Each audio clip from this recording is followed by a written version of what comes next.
Hello, everybody, and welcome to the pre-show. I see Mr. White is in the chat. Hello, Mr. White. Hello, Mr. White. Yeah, we got Big D here. Do you two know each other, right? Yes, we do. You're aware of each other. You've both fondled each other in the past, I think. Yes, that's us. We intellectually funnel each other. Yeah. Yeah. Who held who in whose arms this year? I think we're both comfortable enough to say we've held each other. Okay. No one wants to be the dominant, the prime holder. Mr. White says, "I'm aware of the man's work." Oh, okay, very nice. Mr. White says mutual embrace. I see. Yes, very good. Yeah, it's a mutual manly embrace. Ooh, lads. Yeah, when pre-show, how you do, Big D? You were telling me about Lehman Russ tanks. Yes, I've been building more Leon Russes than I've built in a very long time. I feel kind of bad in a way because I remember not loving building the old kit, especially in comparison to my more recent memory building the Heresy kit. There's a vast difference between them in terms of how easy they are to put together. So here's the thing. I don't disagree with you. I do agree that the Heresy Russ shows a marked improvement on the current 40k Leon Russ kit. Yeah. However, given until recently, my only prior experience had been the original Lehman Russ kit. The old one, the super old one. Yes. The two that I actually have fully painted are the old ones. Okay. In fact, it's the Metal Demolisher and the Resin Exterminator. Okay. Even this one, the current 40k one, is so much nicer to build. Just because of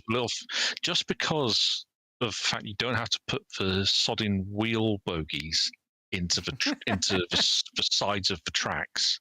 Oh no! And the tracks themselves fit into keyed slots. So putting the tracks on each side of these was so simple. Yeah. It's not perfect. The Heresy one has a bit more detail to it, and a little bit too much detail. I think something to benefit, at least something positive for the old Rust kit was, I feel, because there's less detail on, there's more places you can put transfers on. There's not really any place you can put a transfer on the new one. Not really. There's like a few. There's like 3 places you can put stuff, and they're right at the back. You know, where you have like the engine, and you've got two, like those 2 little flat areas where it goes like upwards to the. If you're looking at the back of it, you've got your engine in the center, and then you've got your little kind of divots on the left and the right. That's kind of your only space to put stuff, unless you want to just start covering up detail. That's fair. The other thing that I'm quite looking forward to doing, because most of the Heresy tanks, they don't get done in camouflage. No, it's true. They're just done a flat color, and then all the banding is painted as extra detail. Yeah. And I'm looking forward to taking, because I've got a Dracosian, I've got the Heresy Russ as my tank commander. I want to do them and just do them like a standard Russ. Yeah. Just that's how with camo and the company banding markings. So I'm actually looking forward to doing a scene of that. I think I've seen a few people do it for when they've taken those kits and used them in the other settings. So I'm looking forward to trying that. That's what I did. It works perfectly fine. I think it works quite well generally. Yeah, if you're good at the camo, if you're good at making it. Well, I've got an idea if I'm going to do the camo, but one thing I only really noticed I've been trying to work out in my head why this current Rust kit has never really. It's always something in my head has been a bit off, and I finally realized what it is. The old Rust has a whopping great sensor pod on the side of the turret, and that's not on the modern one. Instead, you get extra armor plating instead, which I think actually does look quite nice, even if I do miss that pod slightly for the modern one, as in the not Heresy one, as in the old one, but not the really old one. Right? Okay. The 2011 one, not the 1995 one. Right? Yeah. But no, I quite enjoyed building these, to be honest. All right, that's good. I mean, Yeah, as long as you enjoyed it, that's the main thing, really. yeah, and I got a pair of Doomstalkers for my Necrons. Oh yes. Yeah, when we go to the next phase of the Crusade, up to 1,500 points, I'm going to take both of them. Are they just the standard Doomstalkers? The reanimated? No, wait. Which ones are the Doomstalkers? The ones with the pilot? Are the Doomstalkers the big spider ones like the Reanimator? The Doomstalkers are the big ones with like Reanimator, Oh, they just got the big cannon on the back. but bigger. So I'm going, yeah. So I'm going full War for Worlds. Okay. All right. Yeah. So I'm going to take these at 1,500 points, and when we go up to the next phase, I'm going to add more Annihilation barges. Oh, I hear they're very good at the moment.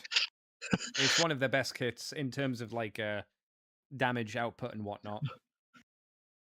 Well, I'm running this force's Star Shatter Arsenal, so all vehicles gain Assault, which is on their weapon profiles, which is quite tasty because you can start zipping around a battlefield. And because Necrons don't really want to go into combat, assaulting isn't really an issue; it just lets you get into positioning. So, Mr. White, how many risk kits have there been? Only 3, in fairness. Well, not including any 4 like epic ones, I suppose, as well. They don't really count. It's 4 if you count the fact that the 2011 kit put they split the kit in 2. So you had whereas before you had the basic rust for the battle cannon and the demolisher and the exterminator, which were metal upgrades, gave you a different main gun and different weapon sponsons. And then all the other variants were Forge World, so in resin. And then in 2011, they refreshed the guard tank line entirely. And they look from the outside the same. They are actually new toolings. And they did all the standard rust stuff on one sprue, on one hull sprue, I should say. And then the other hull turret sprue is the demolisher cannon. So the demolisher cannon, the plasma cannon for the exterminator profile, the executioner profile, and the Punisher Gatling cannon. And it's kind of funny how they've now released them as one kit with 2 turret sprues.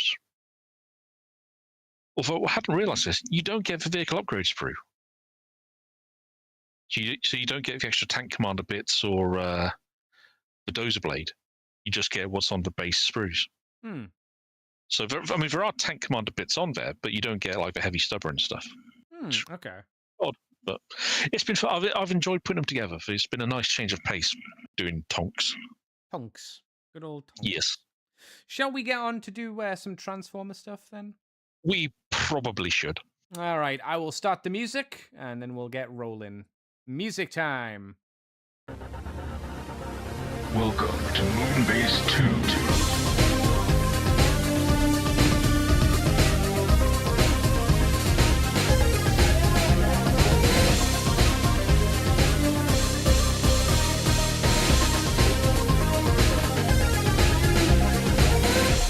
Everybody, and welcome to the Moonbase 2 podcast. I'm Andy, Decade Andy, and I am here with Big D to talk about the final Michael Bay movie toy line. For now.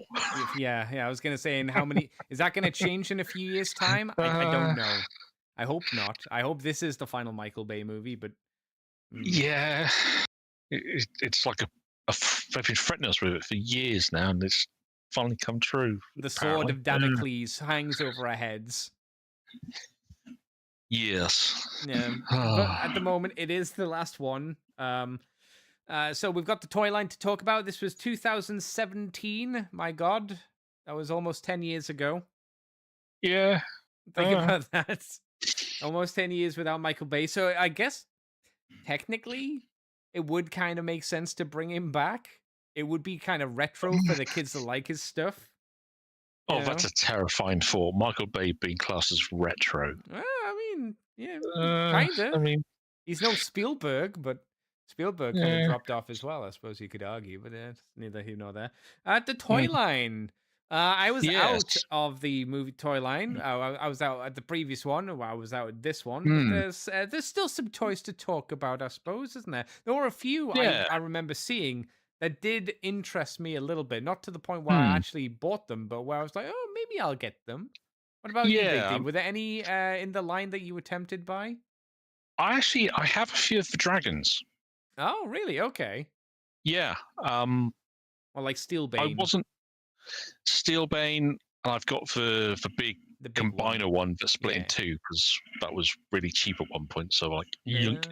Okay. But the rest of the line, I mean, this is when I was really heavily Chug only. I'd kind of fallen off the movie line. I was just zoned in on that Chug aesthetic.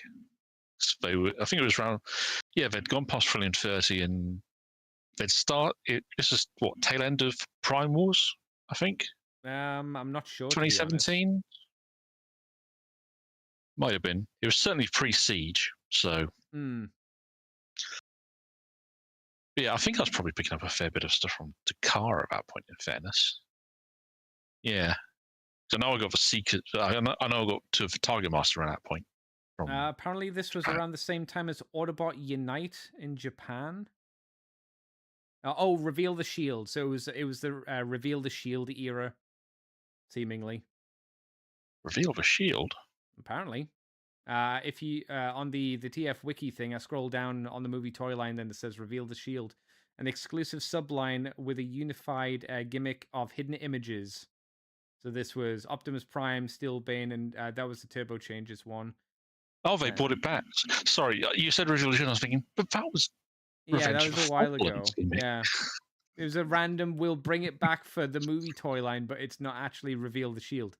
Oh, who knew that Transformers could get a little bit like repetitive with its naming conventions for toy lines and other things. What are the odds? Who knew? Who knew? Yeah. We're going to be starting off with the because this was a thing, premium edition stuff. The premium edition Barricade, which I still think is better than the current Barricade that's coming out for the Studio Series version of him. I think this one, to me, looked a lot more accurate to how he looked in the film. More accurate, and also just a nicer design overall out of all the Barricades. I think. I don't know why the Studio Series version of this figure looks so off model or not like this. He's like way broader chested. He looks more like he's got a bit more of the first movie look to him, I feel, than this. Where this one's more of a standard silhouette, right? Yeah, this one feels a bit more classic in its styling, which I actually kind of like. Yeah, he looks like a normal robot, which is much better, I would say.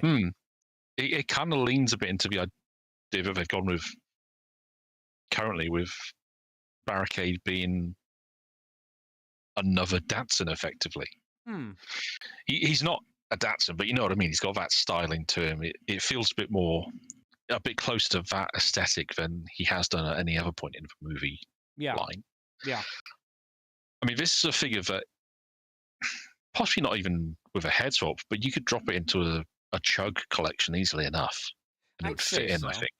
Yeah. It's got some parts to it which baffle me. Like his elbow joint and his hip joint and his weapons are all done in this kind of cream. Cream. It's a cream color, and it's really off-putting compared to the rest of the character. It looks like it should be white that's been left out in the sun. It's that kind of cream. Like in your mind, it shouldn't be that color. It was, but it doesn't look quite right.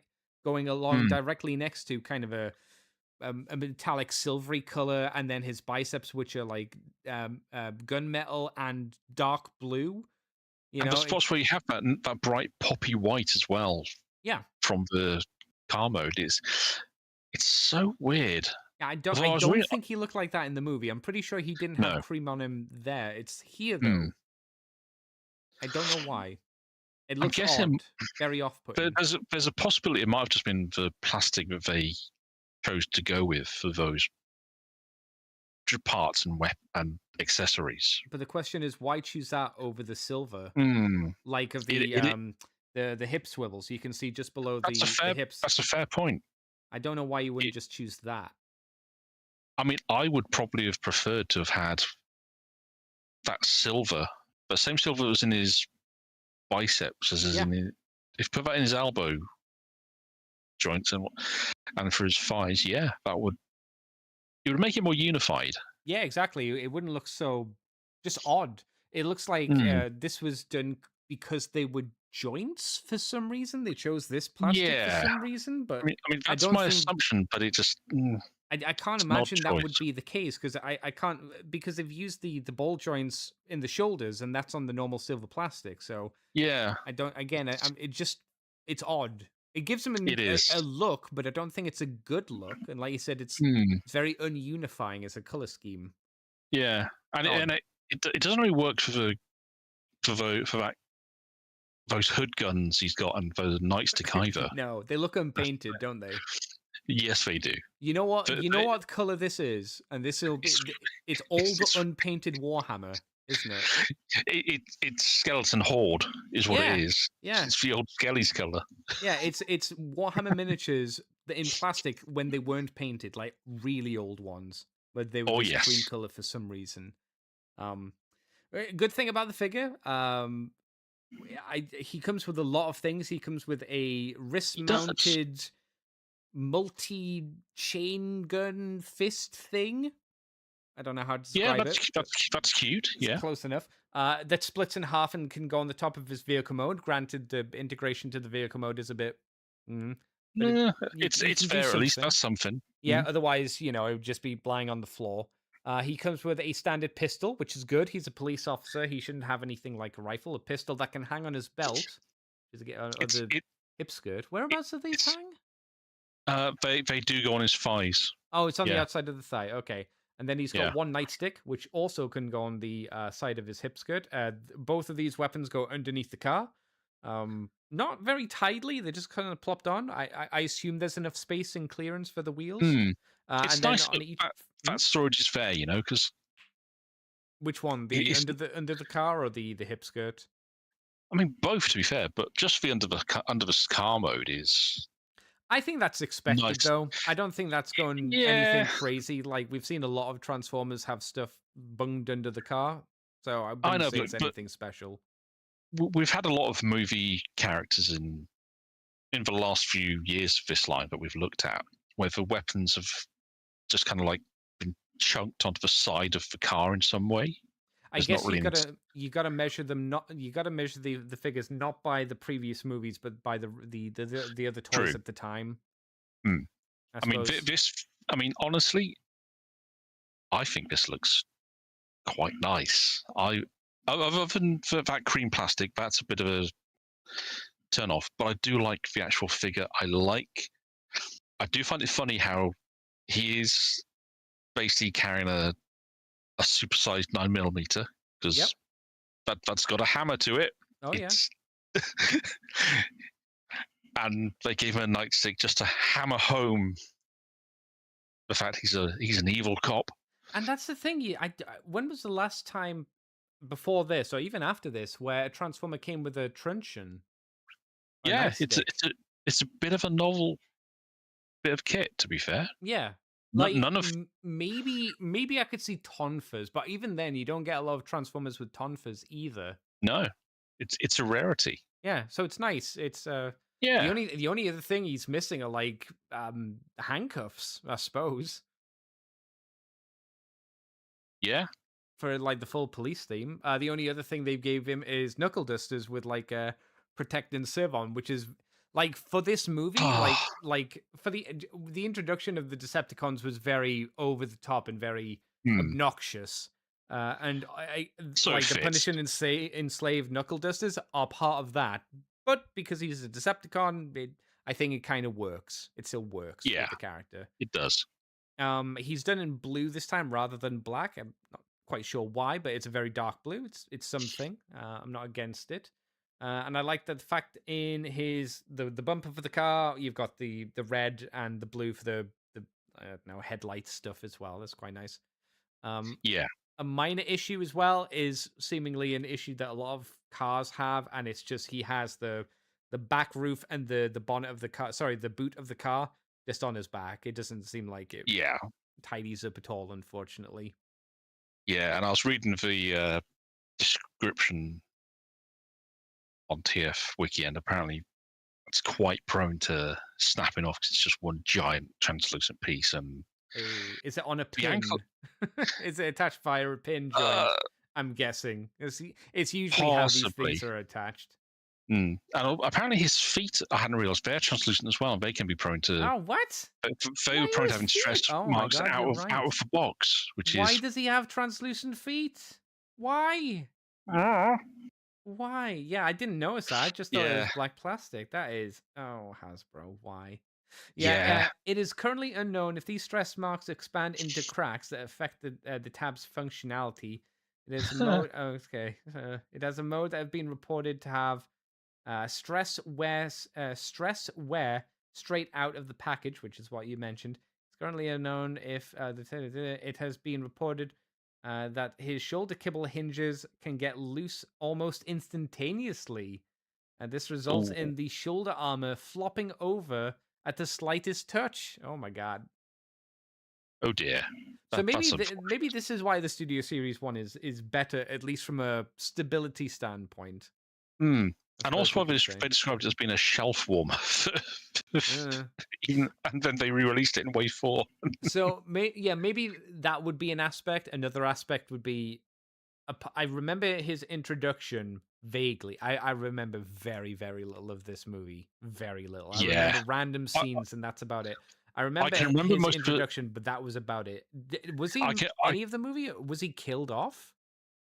I mean, they introduced almost all the Decepticons in really flash scenes, and then they all died about 5 minutes later. That's what I mean. Yeah, did he die? Was he one of the ones? I'm not entirely sure, to be fair. I don't know. So I know he chases Marky Mark and Hawk Girl when they first appear. Oh. In the ruins of, is it Chicago? Yes. I forget which city they destroyed in Dark of the Moon. That feels really bad because Michael Bay really liked using Chicago as a set piece, so it wouldn't surprise me if it was Chicago and maybe it was named something else. Yeah, but like Liberty City, was that what it was called in the first movie where they fought Liberty City? It was something that it was just a city they planted a generic name on. Yeah, pretty much. And then it was absolutely Chicago in film 3. Yeah. The thing is, the Khan's introductions were the thing I remember most from that film. Yes, because they decided to rip off the amazingly made Suicide Squad movie for some reason. They ripped off the one good thing about that film. I guess. And I'll give them credit. They actually gave all of the Khans really fun introductions. Sure. But then they killed them. Yep. Yeah. It didn't matter. It's like, just give these goons personalities and let them stew for a bit. Let us have fun with these assholes. Yeah, let them do something. You can have them have little scuffles with the Autobots and run away and come back, and then maybe at the end of the movie die, I guess, or have them get away to fight another day. Oh, they're robots. They can be put back together. That's true. Yeah, you don't have to have them massacred. You don't have to rip them apart. That's the way. Mr. White says that barricade is very classic styled, like it apart from the sun bleached cream, apart from the sun bleached cream. He's right. Do the panels on the arms swivel down to act as forearm shields? Well, I don't think you'll have a choice in that, to be fair, from the sounds of it. Yeah, exactly. It's like, well, they will fold out. Yeah, you get your wish, Mr. White. And welcome Rodimus, Power Toy Collector. Hello, welcome. Ew. It doesn't seem well. You mentioned this got a shelf warming, despite it being Wave 1. It was a shelf warmer. It doesn't look like it got a repaint, as far as I can tell. Bit of a surprise, is that right? I couldn't see anything listed for it. Yeah, I'm just clicking on the newer one. The newer one does not look anything like the one we got. The face is completely different to the toy. Maybe it's more accurate to the movie, but I prefer the way the toy looked. Massively. The new one doesn't have butt kibble, So that's also a benefit to the new one. The new one doesn't have translucent Mm. feet, so that's a benefit to the new one. But again, the overall design, I don't like the new one nearly as much. It's probably more movie accurate, but I Maybe. agree. I kind of prefer that how the other one looked. In fairness, this one, yeesh. I think we should say we don't think it looks like the movie one.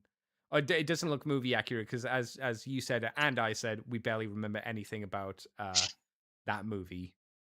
I own like 2 editions of that movie. I am have Why? not. I am well. It was in an iTunes bundle, and I have all the Blu-rays. Oh God. Oh God. Do you put on those movies for a fun time? I mean, not anymore because I can't get to the damn things. But I have them. Okay, all right, fair play. So that's Barricade. It's a shame. It's a shame. I wish his quality was better, and I wish the new one looked more like that one. But never Here's the mind. thing: would we say though that this might be the possibly the best figure he's had in the movie releases? In terms of how it looks, yes. In terms of the QC, maybe it's one of the worst. Yeah. Because I don't remember my original one from the first movie. I don't remember having any. I think the only issue he had was his legs were at a weird angle. Like he was always like in a slight squat pose, like he needed to poo for some reason. But none of the joints were weak or loose. So I don't think any reports of like those other movie Barricades have been bad. So yeah, in terms of QC, this is the worst. Maybe. And then in terms of looks, it's one that I prefer the most. Yeah. That's how I'd phrase it. I'd agree with that, yeah. Mr. White says, D, comma, why? Lots of question marks. Why? Why? Yeah, why? Why? Why? Why all the Blu-rays? Why multiple versions of the movies? I mean, I only owned them on Blu-ray a single time each. I mean, I got a couple of the first 2 films on DVD as well, because I didn't have Blu-ray at that point. And the digitals, it was a $5 for all the movies. That sounds like too much.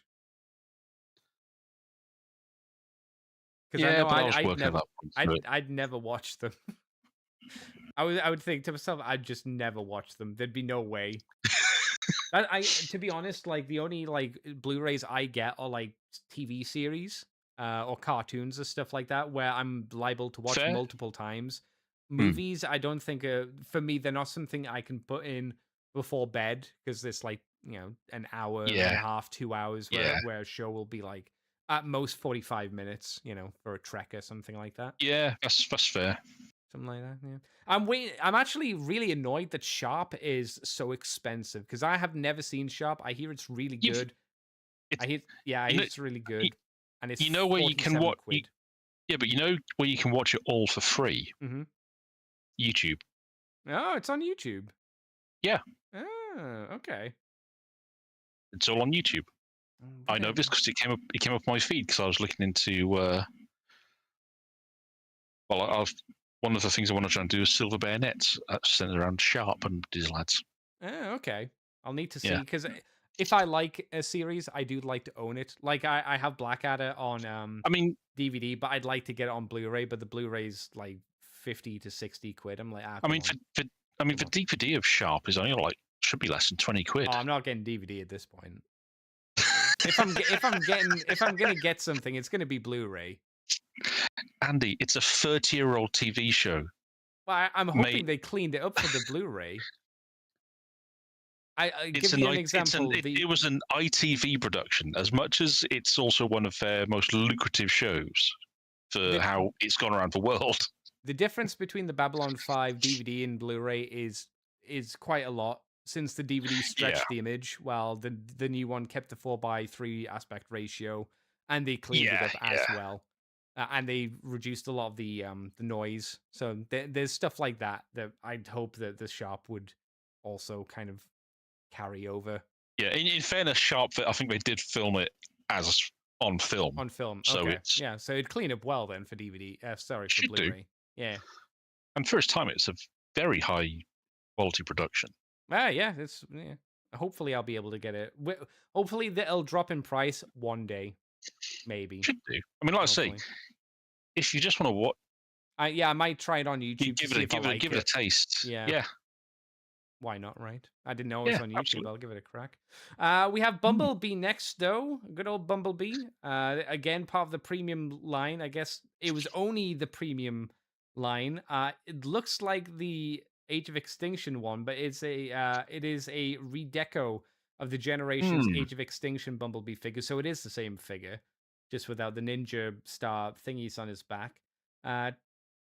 It says transforming into the 2017 crossed out 2014 Chevrolet Camaro concept. I don't know. Is that a joke? It is because they had a 2017 concept Camaro, which is what B eventually becomes. So they gave it the deco of the more recent Camaro. It's shenanigans. Okay, it's a car person joke. Fair enough. Yes. So it seems like if you like the previous Bumblebee, this was just that figure again, but a more standard, less colorful bee. So he's got a black bonnet. His robot mode's very, very, very yellow, like too yellow, especially on the legs. He's very, very yellow. And he doesn't seem to come with any weapons. Well, it says it comes with the two throne stars still. Is it? Oh, they haven't pictured it. They just haven't pictured it, probably because, well, a lot of people had. But I mean, for me, certainly that was a reason I didn't buy any version of this particular mode, because I didn't like the throne stars. I just thought they looked a bit naff. A comparison between the premium edition Bumblebee variants. So there was a difference in the paint job between these two figures. One had let's just say a black roof. Going down to the boot of the car, and the other didn't. That's the big difference. I guess I like the one with the black roof. I don't know. I don't really care. I mean, it's more consistent. Yeah. But yeah. It's just a paint variation. It seems like they just pooped one of those out. There was also the Bumblebee Toys R Us Midnight Madness exclusive deluxe figure. I think that's one of the Singapore one. Oh, wait, no, that's not the same one. No, totally. Sorry, I thought it's the same figure with an actual premium paint job. Oh, this is a Lucky Draw battle damage version. It's classed as. It looks quite nice. They've given it like dirt marks and scuffs around the places you'd like it. It does kind of highlight the gaps in the toy though, for the panel lines, which not great when your paint jobs kind of emphasize the gaps, but. It looks okay. It does, but I mean, that's actually, as far as these battle damage decos go, that's actually one of the nicer ones. I think it's one of the nicer ones because it was a special one. Like they actually put effort into it rather than it being like a mass retail one where they just kind of they just poop it out. So it looks okay. It's nicer than the standard one just because it's like added more color to the legs instead of it just being just hard yellow. Is anything on this? The other Transformers related items in a fairly expensive price, RM 350 or 350 RM, whatever that is, and he was given away individually along with Prime if you buy products equal to a more expensive price of 700 RM. The giveaway event was available from May till the 12th of May to the 11th of June. Blah blah blah blah blah. Apart from the weathering, this Bumblebee uses the painted rear shell variant, so the one with the paint on the top of the roof. Yeah. Okay. And then there was also the Bumblebee 2012 from Takara, it seems. This Bumblebee transformed from a robot based on his appearance in The Last Night into a 2017 Camaro. He's also come with the Sting blasters. This seems to be a new figure, or was a new figure. Many copies of this toy, pegs securing the feet undone easily, making the feet floppy, while some parts, like the wings, are prone to becoming detached. Despite the instructions say left arm should be pulled sidewards out of the joint and down to prevent breakage of connection. On several occasions, the only way to secure the feet peg is by pressing the pieces together firmly, making sure the pieces are properly adjusted. The Takara Tomy stock photo of the robot mode has the waist kibble slightly mistransformed. This mold was also slightly retooled, changing the replaceable gun arm for the left from the left to the right arm into movie the best Warhammer Bumblebee, War new word hammer, not copyright infringing, and used to make the Studio Series Bumblebee. Okay, so this figure seems like it's been used quite a few times, at least this mold was. Yeah. Huh. It's different from the previous B. It so is. That's good, I suppose. What do you think of this one? I like the alt mode. That shows quite a lot of nice detailing over it, so fair dues. Mm-hmm. Well, the robot mode, it's a shame about those QC issues, because the robot seems, on first glance, to be a nice take on B. Do you think that it looks a bit weird proportionally? There's something about the shape of him. A little bit. I don't know whether it's the doors on the side of his legs or how wide his chest seems to be. There's something. I think it's because the doors are on the inside of his legs. If they're on the outsides, it would possibly feel a bit better. But I don't think then it's that for me. I'm not sure. I do get what you mean, because that does look a bit odd. It's a bit too much bulk on the calves. And then he's very wide-chested as well, broad-shouldered. It's odd, and his arms are very skinny at the same time. Yeah. I don't know.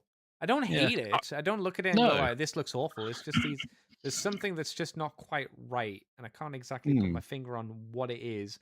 A nice thing is he doesn't have a butt flap. That's always a benefit. Yes. It seems like the roof of the car kind of compacts into itself. That is quite nice. Yep. I do like how they've integrated the arm cannon, so you just swap it out for the other arm for the arm. It can be a bit hit and miss when they do that, but it's a nice way of doing it. Especially with this idea of the movie Transformers, where their arms transform into the guns. Or they're meant to, at least. They're meant to. It's not a bad way of doing it. And at least they put storage in for the gun or the arm if you're not, whichever one you're not using. So yeah, and it's much less egregious to have a butt gun than it is to have a butt flap. The butt flaps never look good. If you have a gun on your butt, it's fine because it's just there, like you say, for storage. So it's like, oh, whatever. Yeah. Yeah. So it's an okay B. It's not amazing. Let's have a quick look at Warhammer B. Warhammer B is the figure, but what if he came with a hammer? A little bit of a nicer paint job, I think. Yeah, little. Oh, is that more of is that kind of like a Tausept ochre more than a yellow? Would you say? I would have said Avalanche Sunset. Is that what the yellow is? There's a little hint of pink to it, which is kind of moving, for me at least, it's pushing it towards that Tau. I can see where you're coming sandy from. Tau color. But I get. It's not nearly as yellow as the previous B. Oh yes. As long as these images are accurate and the photo hasn't changed the color of the figure, which obviously can happen. But it is just generally a nicer looking deco, I think. Yeah. I dig for Warhammer. That's a nice touch. I always like a hammer that has the little points on them as well. So it's kind of fun. Yeah. But yeah, apart from that, it's just yeah, not a crazy repaint, and it doesn't seem like it was redone again. I mean, the Studio Series B, which. Oh yeah, we'll have a look at. I'm trying to find it because there's all the other Studio Series Bumblebees. Yeah, that's true. Oh no! Studio Series Bumblebee. I'm trying to look. Oh, there it is. It's this one, or is it this one? No, it's this one. It's this one. It doesn't look like they've done anything with the color scheme. It looks like the color scheme that we. It looks like the one that the Warhammer Bumblebee, but then tinted more into the yellow color again, because it's got the black thighs, which is the original one didn't have. but the Yeah. Warhammer Bee did. So again, the Studio Series 25th Then and Now 2016 Bumblebee. So that's this one, Then and Now. Oh, it was a 2-pack Then and Now. Oh, I see. Okay. So that he came with the 1967 Volkswagen Bumblebee, which I think was the Bumblebee movie Bumblebee, or one Yeah. of them, right? Yes. Yeah. Okay. So that was that 2-pack. So that's, other than that, it's not being done into another color scheme. It's just Bumblebee, Bumblebee, and Bumblebee. That's it. Nothing too Kind of. exciting. It's almost refreshing to have a Bumblebee that's not repainted in some way. I don't know. I don't think One that's not too egregious, anyway. I would have liked it to have just been anyone other than Bumblebee for a repaint, just because that's that's kind of what you expect from Transformers. You expect like a figure to be for B, you expect him to be Cliffjumper at least once. That's very true. And it's weird that we only got Cliffjumper in the first movie line, didn't we? They never went back to that well again, did they? I don't think so. Yeah. Well, we got Sting, a Stinger, yeah, which is basically Cliffjumper, but quote unquote evil. Yeah. But apart from that, yeah, I don't think Cliffjumper really got a look in as a repaint of Bumblebee. Oddly enough, we got another kind of retooly kind of dude for the premium line for the last night. This was Berserker. Let's see what it says about him. Part of the first wave, the last night premium edition deluxe figure Berserker changes from a Chevrolet Suburban car, which is a car. He includes a spike weapon, which he holds with a 5mm port. They can have blah blah blah.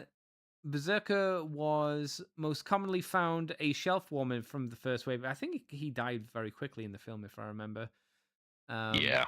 Here it is. His extensive retool into studio. Oh, so he was a brand new figure, but then he was extensively retooled into crowbar and, strangely enough, crankcase for the Studio Series line. So the mold was used again, but this was a brand new mold, seemingly, based off of the weird figure from the previous movie that had its fingers nipped. This one doesn't have his fingers nipped, but his dreads have been colored gray, which is a bit of a bummer. I think the color scheme on this one's better than the previous one, as they've given him more gray. They've also given him an X-Men tattoo on his stomach for whatever reason, and then random bits of red on his forearms as well. I'm not quite sure what's going on there either. How do you think this guy looks, Big D? Do you like him? Yeah, he works. One of those slightly skeevy goon types, but you need more of them Decepticons, to be honest. I do kind of dig the little flashes of red and the color on the claws they've given him. But the color on the claws is like not orange. Objective. Yeah, that's a tad unfortunate, almost a salmony color as well. Yeah, it's not a bright orange like you say. It is like very soft, going into like almost a pinky, like you say, salmon color, which is odd. I wish there was maybe more red or more of the orange kind of blobbed in the color scheme, just to kind of pull it together a bit more. Yeah, it just feels like it's there. Maybe if the spikes on his back were colored metal or red or something like that, just to make it a bit more interesting. If they're metallic with that same metallic red fade they've got on his forearms, that could actually look real nice. Whereabouts? Sorry. You know how his arm, the red on his arms, almost has a metallic sheen to it, given how it's been applied to the plastic. Yeah. If that same effect was on the spikes on his shoulders. Oh, I see what you're saying. Yes, that would actually look really nice. Yeah. Would you like the red to start from the bottom and work up to the silver on the tips, or would you like the tips to be red and then work down to the silver? I think it'd look better red to silver on the tips. Yeah, I think so. Yeah. I think it would also help if the biceps and shoulders were red-ish or something like that, so you had the transition. Obviously, doing this would make him very inaccurate color-wise to the movie, but I'm 90% sure he didn't have a red transition fade on his biceps or salmon fingers, so I don't think that mattered too much. No. He turns into the exact same Chevrolet truck as he seemed to before. His feet look like they're better designed here than the previous figure of Crankcase, I think. Does it show crank? No, it Yeah, doesn't show crankcase. they look a little better. Yeah. Oh no, sorry, crowbar. No, sorry, berserker. This is berserker, not crankcase or crowbar. Even though I'm pretty sure they're all the same, right? Let's have a quick look at the names. Crowbar. Crowbar's this guy. Okay, that's a different figure. Wait, oh my god. Crowbar looks completely different in robot mode. Yeah. We'll look at that in a bit.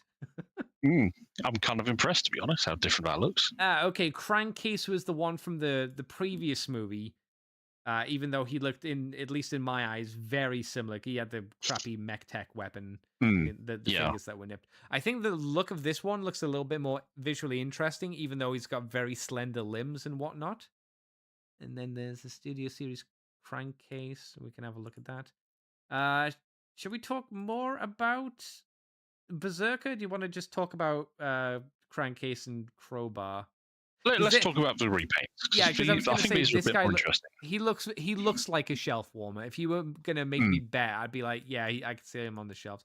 So Crowbar, an extensive retool. Yeah, no shit. This is very intensive. He turns into the exact same vehicle mode, so I think you can say all of the quote-unquote shell parts are the same. And obviously, the transformation is the same, but the head's different, the chest is different. The hands, I think everything on the inside of the robot is different and new, right? Yeah, I mean, the feet and the lower legs are different. I mean, the forearms, I think, might be the same, but that's about it. Let's have a look. He doesn't have any shoulder spikes. So he's got... I mean, I do like how they've repurposed the dreads, so they're now like... He's got Mr. Sinister vibes almost with the cape. You know, not quite, but he's getting there. And then you got those extra couple of strands hanging off his back, out of his sides, which is weird. That's unfortunate because the ones coming out the side look a bit like armpit hairs. They do a little bit, don't they? Yeah, like he's going full all natural for some reason. Maybe his hips are the same. With the wheels, I think that might be the same. But I think, I think the waist is the same as well, but they've angled it, like they've tilted it forward, so he's like doing a big old pelvic thrust. But this is visually incredibly different. He comes with a different weapon. He comes with clearly made out of pliable rubber, as his dreads are as well. He comes with like spiky sticks. Yeah, it's almost like he's carrying a set of spike grenades from Halo. Yeah, that's a good way to put it. I was thinking it more like two harpoons, not harpoon guns, but harpoons that he then wrapped in like spikes for some reason. Because he was a big fan of Negan, but Negan used a baseball bat, so he was going to be edgy and use harpoons. And it's an odd weapon. I do think it's disappointing that you can clearly tell they are all in the promo images, they're bent. Those things are bent. So that's rough. I do like the head sculpt quite a bit on him, though. He's got like it's a nice head sculpt. Are the silver bits? Are they part of the jaw, or are they underneath the jaw? I think they're part of the jaw, right? So there's like an orc. I think so. Yeah.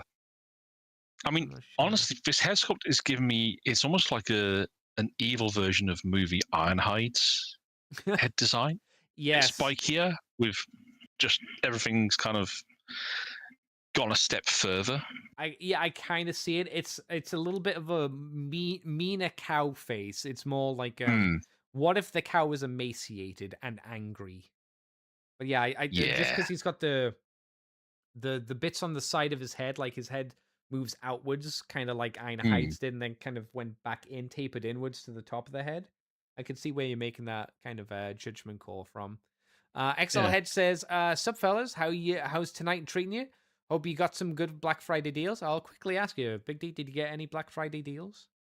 Oh, I got some decent ones. All right, we'll talk about that in the what we got this week. I wasn't sure if you had got any, but I thought you were going to say no. Mr. White says, Crowbar feels like a Kroot bot attempt designed by the Tau. Yeah. The one with the armpit hairs? Does he look like a Farseer? Maybe. Not Farseer, what they called? a crude shaper or something. Yeah, yeah, Yeah, I could see that. Yeah, yeah. at the very least, it's a really good retool, and it makes Oh him yeah, very different. So I'll give him props for that. And much more extensive crankcase, than. I was just going to say, much more extensive than you'd have expected it to be. yeah, and crankcase is seemingly a repaint of crowbar. So Mm. it's it's in a boring color scheme. I'd say Mm. it's got a lot less color to it. I like his dreads have been changed to the gold. I think that looks nice, but a lot of him Yeah. is now just black and dark gray, and that's it. Mm. He's effectively two colors. Yeah, I mean, I do like the fact it's a very glossy black they've gone with. I guess, yeah, it's So something, that helps give it a little something different from the other two. But it's just really flat in especially it compared is. to Crowbar, who's like silver, a kind of bluey, silvery color. Mm. Standard silver. Oh no, I mentioned standard silver. A dark metallic gray as well for the center of the chest. A bluish metallic gray, because that's a little bit on the chest as well, Mm. and the bits of red. And then you've Yeah. got the I don't know, brownish silverish color for his dreadlocks and his hands and his sticky harpoon thing. So there's a bit That's more always color here. that always feels like Crankcase feels like the guy you'd buy multiples of to act as backup for Crowbar. Oh yeah, I could see that. Yeah. If you were going to troop build, that'd be how I could see it because he looks a lot more generic. Yeah, Crankcase is the Viacon and Crowbar's the Viacon General. Yeah. Yeah, I could see that. And then you've got Berserker, who's just the weird retool, I guess. He's a bit of a happy boring to retool. be there. Yeah, I wish he'd had a more interesting color scheme because I think with the Predator head, he could have looked pretty cool because I like that head design. There's a lot of stuff on Berserker that is to like. Just it's just boring. not quite come together. Yeah. Yeah, it's just missing it, unfortunately. Mm. Yeah, there you go. So we got those three. Then we got Drift. He's back again, but he's red this time. What's it say? Last Night Premium Edition Drift is a redeco and heavy retool of his first deluxe class toy from the previous line, I assume it means, with a new external car panels and the torso / head with some parts reused from the original deluxe class toy. And he transforms from robot into a 2012 Mercedes AMG GTR, which I'm sure everybody knows what they are. I don't. The figure itself is turned upside down within the vehicle itself, as the front of the car is now as the front of the car now forms the legs, while the back of the car forms the chest. This also comes across This also comes at the cost of him having a faux chest. I don't mind that. In Asia, Drift and the rest of Wave 2 Deluxes, though in limited numbers, were later sold at a popular bookstore in Malaysia. Okay. At a discount price of $21, which was $89.90 RM, whatever that translates to. Though the price was later cut down to $16, $69.90.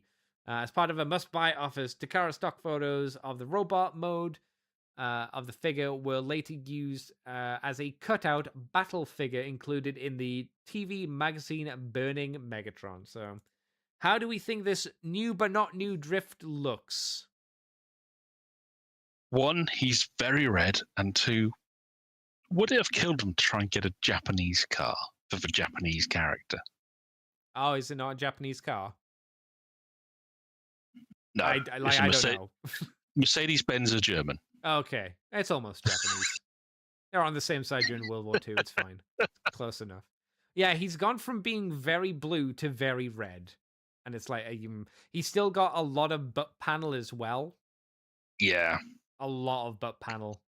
Which obviously, because he's just a retool, I do like the look of the car. The car's quite nice, even though the car on is the quite photo nice. you can see something red hanging below the rim of the car, whether that be an arm or something else. So that's a bit of a shame there.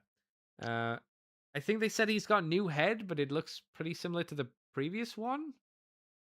maybe a little bit crisper than the other one was, but maybe I need to see them back side to side to really make that judgment call, to be honest. But can I quickly see what the previous Drifto Coon looked like?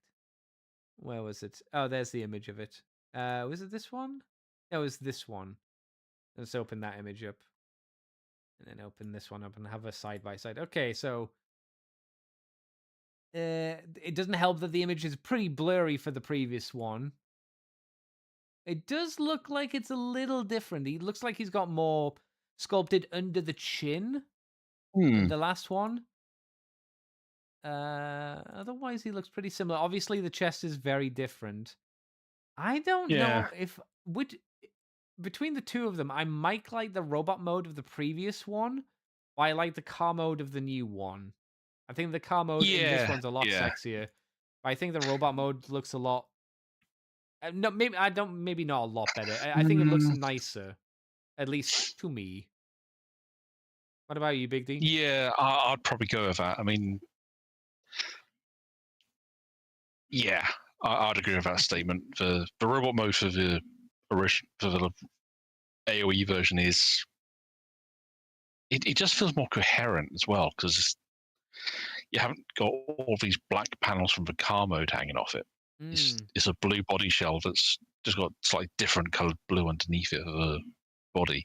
Yeah, they have tried to break it up on the figure with some other blue as well, while the other one is just red. And like you say, the black panels, which arguably shouldn't be there because they're just bits of kibble hanging off of his arse. So they probably should have thrown in a different red somewhere here as well. I mean, it probably would have worked better for the TLK version if it was still blue. You could have kept the black car mode, just changed the red detailing to blue, and the blue would then not be as much of a harsh transition from all the black. Would you have the baby? Would you? Okay, let's. Would you want the extra baby blue paint on him as well, like the other one had, or would you just keep it as the dark blue?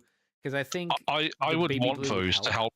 Yeah, because that helps break up. The body itself to define the features within, so to speak. So I think again, if you gave an extra color on the red one, it would help. I'm not sure how much it would help, but again, it would just help make him not just two colors. You need a bit more than just two colors on a figure, I think. Especially when you remember, this was part of the premium quote unquote line. Yeah, that's one of the things that really didn't help with that line, that they slapped premium on it. It was just like everyone just went, really? Yeah, it's a standard line, bro. Calm down. You liars. You liars. Okay, it doesn't look like the mold was used again, or at least it doesn't say it was used, so it was a one-time thing. Yeah. Bit of a surprise there. I mean, I could have seen them doing a bludgeon out of this easy enough. Kinda, yeah. Maybe it's because it was a retool, and they were like, because he has the very, very, very drift head, you'd need to make an entirely new head if you wanted to do something with it, and maybe that budget went to Crowbar, I guess. I don't know. Makes sense. An odd choice. They did do. I've scrolled down a bit, and it's. I don't know. There's an Autobot Drift and Dinobot Tops Dinobot to Perry Dinobot T-Sharp multi-pack. Oh, with mini Dinobots. Yeah, it seems like it is a repaint, actually. Yeah, it's a repaint. Extensive redock and new head retool is previous last night Premier Edition. Yeah, so this is the Premier Edition we looked at. Okay, so actually, you know what? This is a better color scheme. Yeah. They've used the red as a highlight color, and he's just mostly black. Now, he is just mostly black, which, he maybe could have done with a bit more, maybe some gold, if we pulled some of the gold onto the arms. I mean, they've got some silver in there that help, along with the red, to help break things up. Mainly on the legs and the torso. But this is a lot better. Oh, yeah. This is miles better than the other one. It helps mush everything together, which is what you were saying with the blue version that we were kind of theorizing about. Okay, well, we did find a repaint of it. It says a lot of it we'd forgotten that version of the one we were looking at just now wasn't how he actually looked in the film. It was close to this one. Yeah, you could have told me the drift in that movie was pink, and I wouldn't fight you. I'd be like, yeah, okay, sure, if you say so. I don't remember. Apparently, this figure came with Baby Dinobot. Unfortunately, there's no place to store the new swords on either. Oh, the figure, blah, blah, blah. Okay, nothing too crazy there. What was the 2019? So there was another drift as well. The Studio Series Deluxe Class Drift is an extensive retool of the helicopter dropkick figure. Oh, okay. We don't need to talk about that then, because I'll be that's for the future. Okay, so this Studio Series figure, the previous one, I should say, was in 2019. Otherwise, he hasn't been used. Okay, I'm just scrolling down to see if there were any more Driftos. It seems like that's it. Okay, so it got one redo in 2019, a few years later. Fair enough. Mr. White says, agree with Andy on the blue bot and the red car being the nicer for each edition. Yeah, thank you. Yes, vindication. Suck it, Big D. You were fighting me on that one. That's what you get. Okay, Drift done. Goodbye, Drift. And then we have Squeaks, who I remember was a toy. But do not remember him being in the movie, and I'm sure he was. He was the partner of the young girl. He was the Grogu of the movie.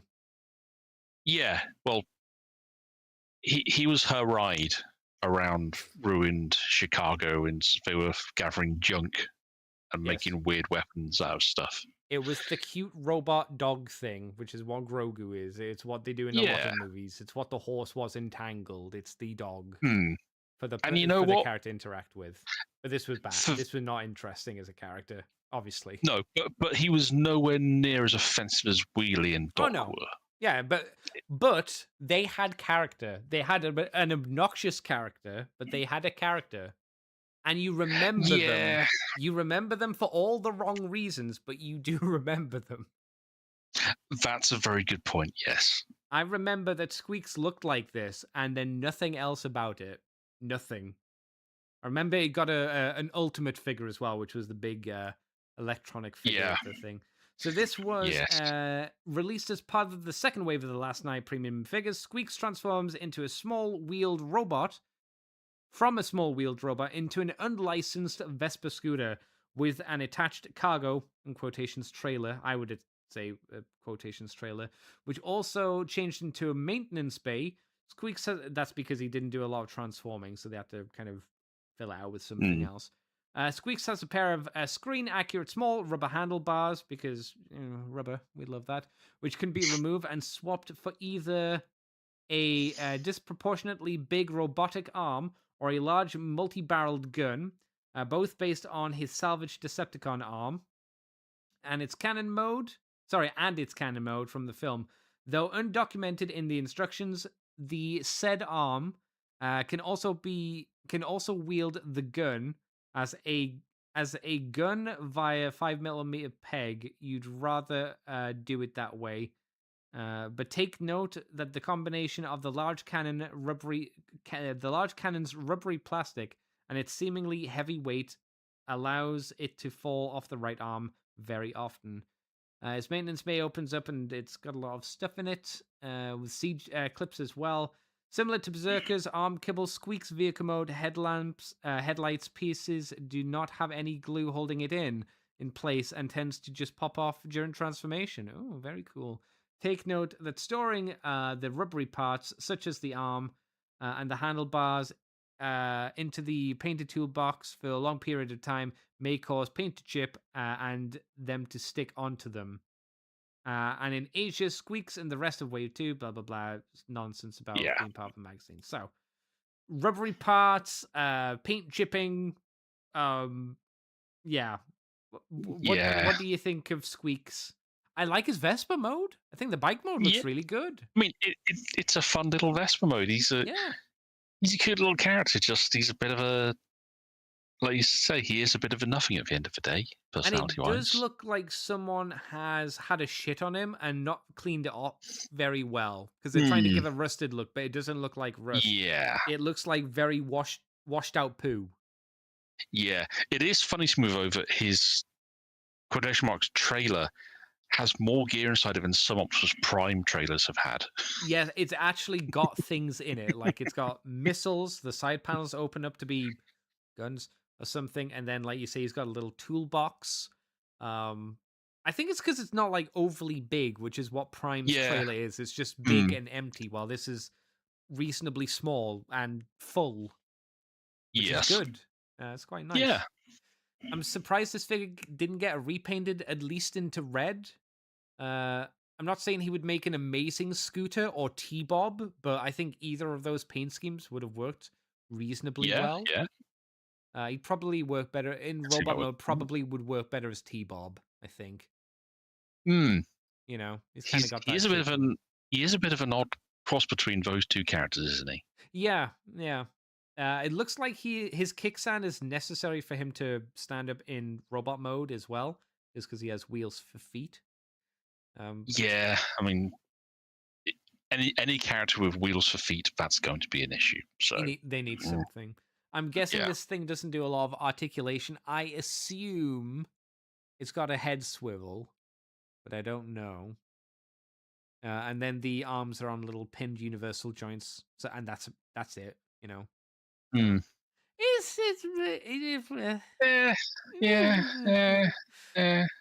my eyes, this would be a shelf warmer kind of thing. Like it's the mascot thing that's barely in the movie. I think this could be made interesting as a figure. I don't necessarily. Give it a cool paint job. Yeah, I mean, I don't think it's actually bad in any way. It's just not exciting. Is it unfair to say this feels like the one that you'd buy for a young kid? It's not, because it's got lots of parts that they could swallow and kill themselves with.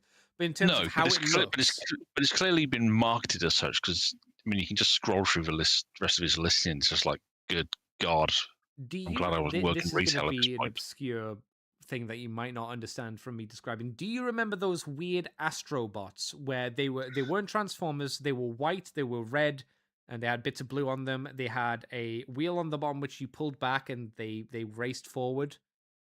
I think I do vaguely remember them. Yeah, and they didn't do much transforming. So there was one that was more like a triangle shaped, and he pulled his hands were part of the tip of the wing. You pulled them apart, and he had little pincer hands. And he flipped down the cockpit, and that was his robot mode. If anybody remembers in chat what they were called, let me know. I think he would fit into that kind of line because he doesn't do a lot. He doesn't look like he's much. I think you could make this look cooler if he was in black and he was painted with like fire effects on him. You know, that would be brutal. You know, like something that you see in Happy Days, something like that, something like very silly. That's actually a fun idea. I dig that. Yeah, like I think it wouldn't make the mold like really good, but visually you'd look at it and be like, oh, okay, that's pretty cool. And as a kid, as a young kid, you'd look at that and see it's got flames on it, and be like, oh, that's really cool. I'd get that. It's the sort of thing that's the sort of look you expect the characters to have gotten at the end of the film when they've repaired him or something, you know? Yeah, or this is Evasion Mode Optimus Prime, right? Where he looks like shit. Before he kind of comes, you know, when he's drunk and he comes, Mark Wahlberg, you bastard. Yeah. But they never fix up Wheelie or give him Squeaks. They never give him a fancy paint job. They never like make him pretty. He just looks like shit for the movie, from what I remember. Mr. White says Squeaks with a hot rod paint job would be silly, but at least it's interesting. Yeah, exactly. Yeah, I think it'd be something, you know. If you wanted, because of when it came out, you could do like the synthwave look to him. Do you remember the? Yeah. Or you could. Do you remember like G2 Sideswipe that they did out of Earthrise Sideswipe?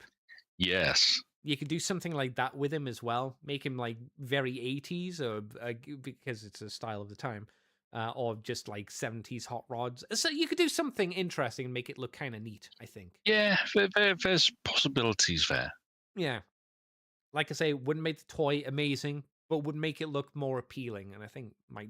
I'm not sure if it would sell, but I think he'd get some more interested parties than just grotty poo covered robot. Howdy, Puddle of Cheese. Welcome. Hello. We can move on to a figure that you said you've got, Big D, which is Steelbane, which is one of the figures I looked at and thought, oh, maybe. Let me read the blurb on this.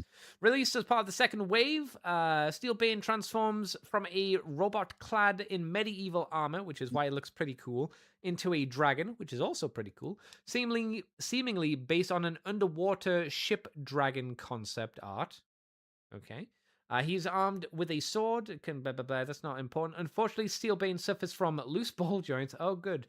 I guess this was an issue, QC was an issue with all these figures, which prevents his dragon mode from staying together. Additionally, the figure's large wings are molded in a softer plastic, oh, for God's sake, and are prone to being warped straight out of the package. Reruns have a slightly tighter joint, and he was also retooled into Skeletron and Crimson Flame, which we'll also have a look at in a moment. So what can you tell me about yours, Big D? Was yours the second wave run? Was he better QC'd? No, I actually got this one when it first released at Toys R Us, I think, and I never had any issues with the joints, in fairness, or the wings. I'm guessing clearly a lot of people did, unfortunately. Yeah, I mean, sure, they're rubbery, but not the end of it.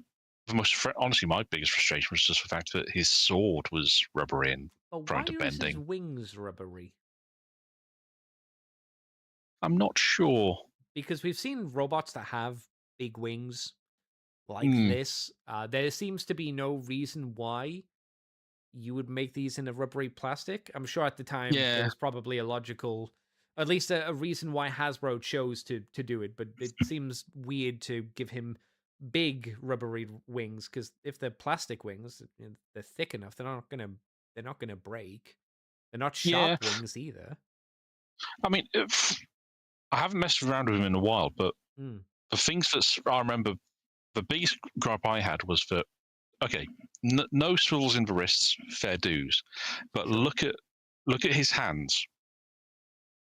Note how they're in two different positions. Oh yeah. Yeah. Never understood why they did that. They are on ball joints, though, aren't they? But they don't actually turn. Oh, is that just purely for the transformation? Yeah. Because the behind legs fold out from the forearms. Yeah, it's so he does have wrist joints. They're just completely unusable. From what I remember, yeah. Yeah, no, you look like it looks like you're probably right. Actually, I might get that wrong. You know what? I might be getting that wrong. Actually, at the very least, you are correct. You are correct in the sense that his. No, I think you are wrong, because if you look at the sword holding the hand holding the sword, the little foot is in a different position to where the other one is. So that's me being stupid. I do apologize. Oh, you said it's been a while since you've handled the figure, so that's fine. But he honestly, I thought, as a general rule, fine to mess around with. Looks good on the shelf. I thought just the idea, the one thing that film had that was interesting to me was Dragon Knight Transformers. Yes. That's like ticking so many boxes, it's not funny. One thing about the Dragon mode that is disappointing, the feet are very, very unhidden. They are just on the back of the top of the tail. That is a shame. The fact that it's on the top of the tail and at the top of the neck as well. If it was on the underside of them, it still wouldn't be great, but because it's right on the top, it's very noticeable. The wings are covering what the body looks like, so it's hard to make a judgment call on that.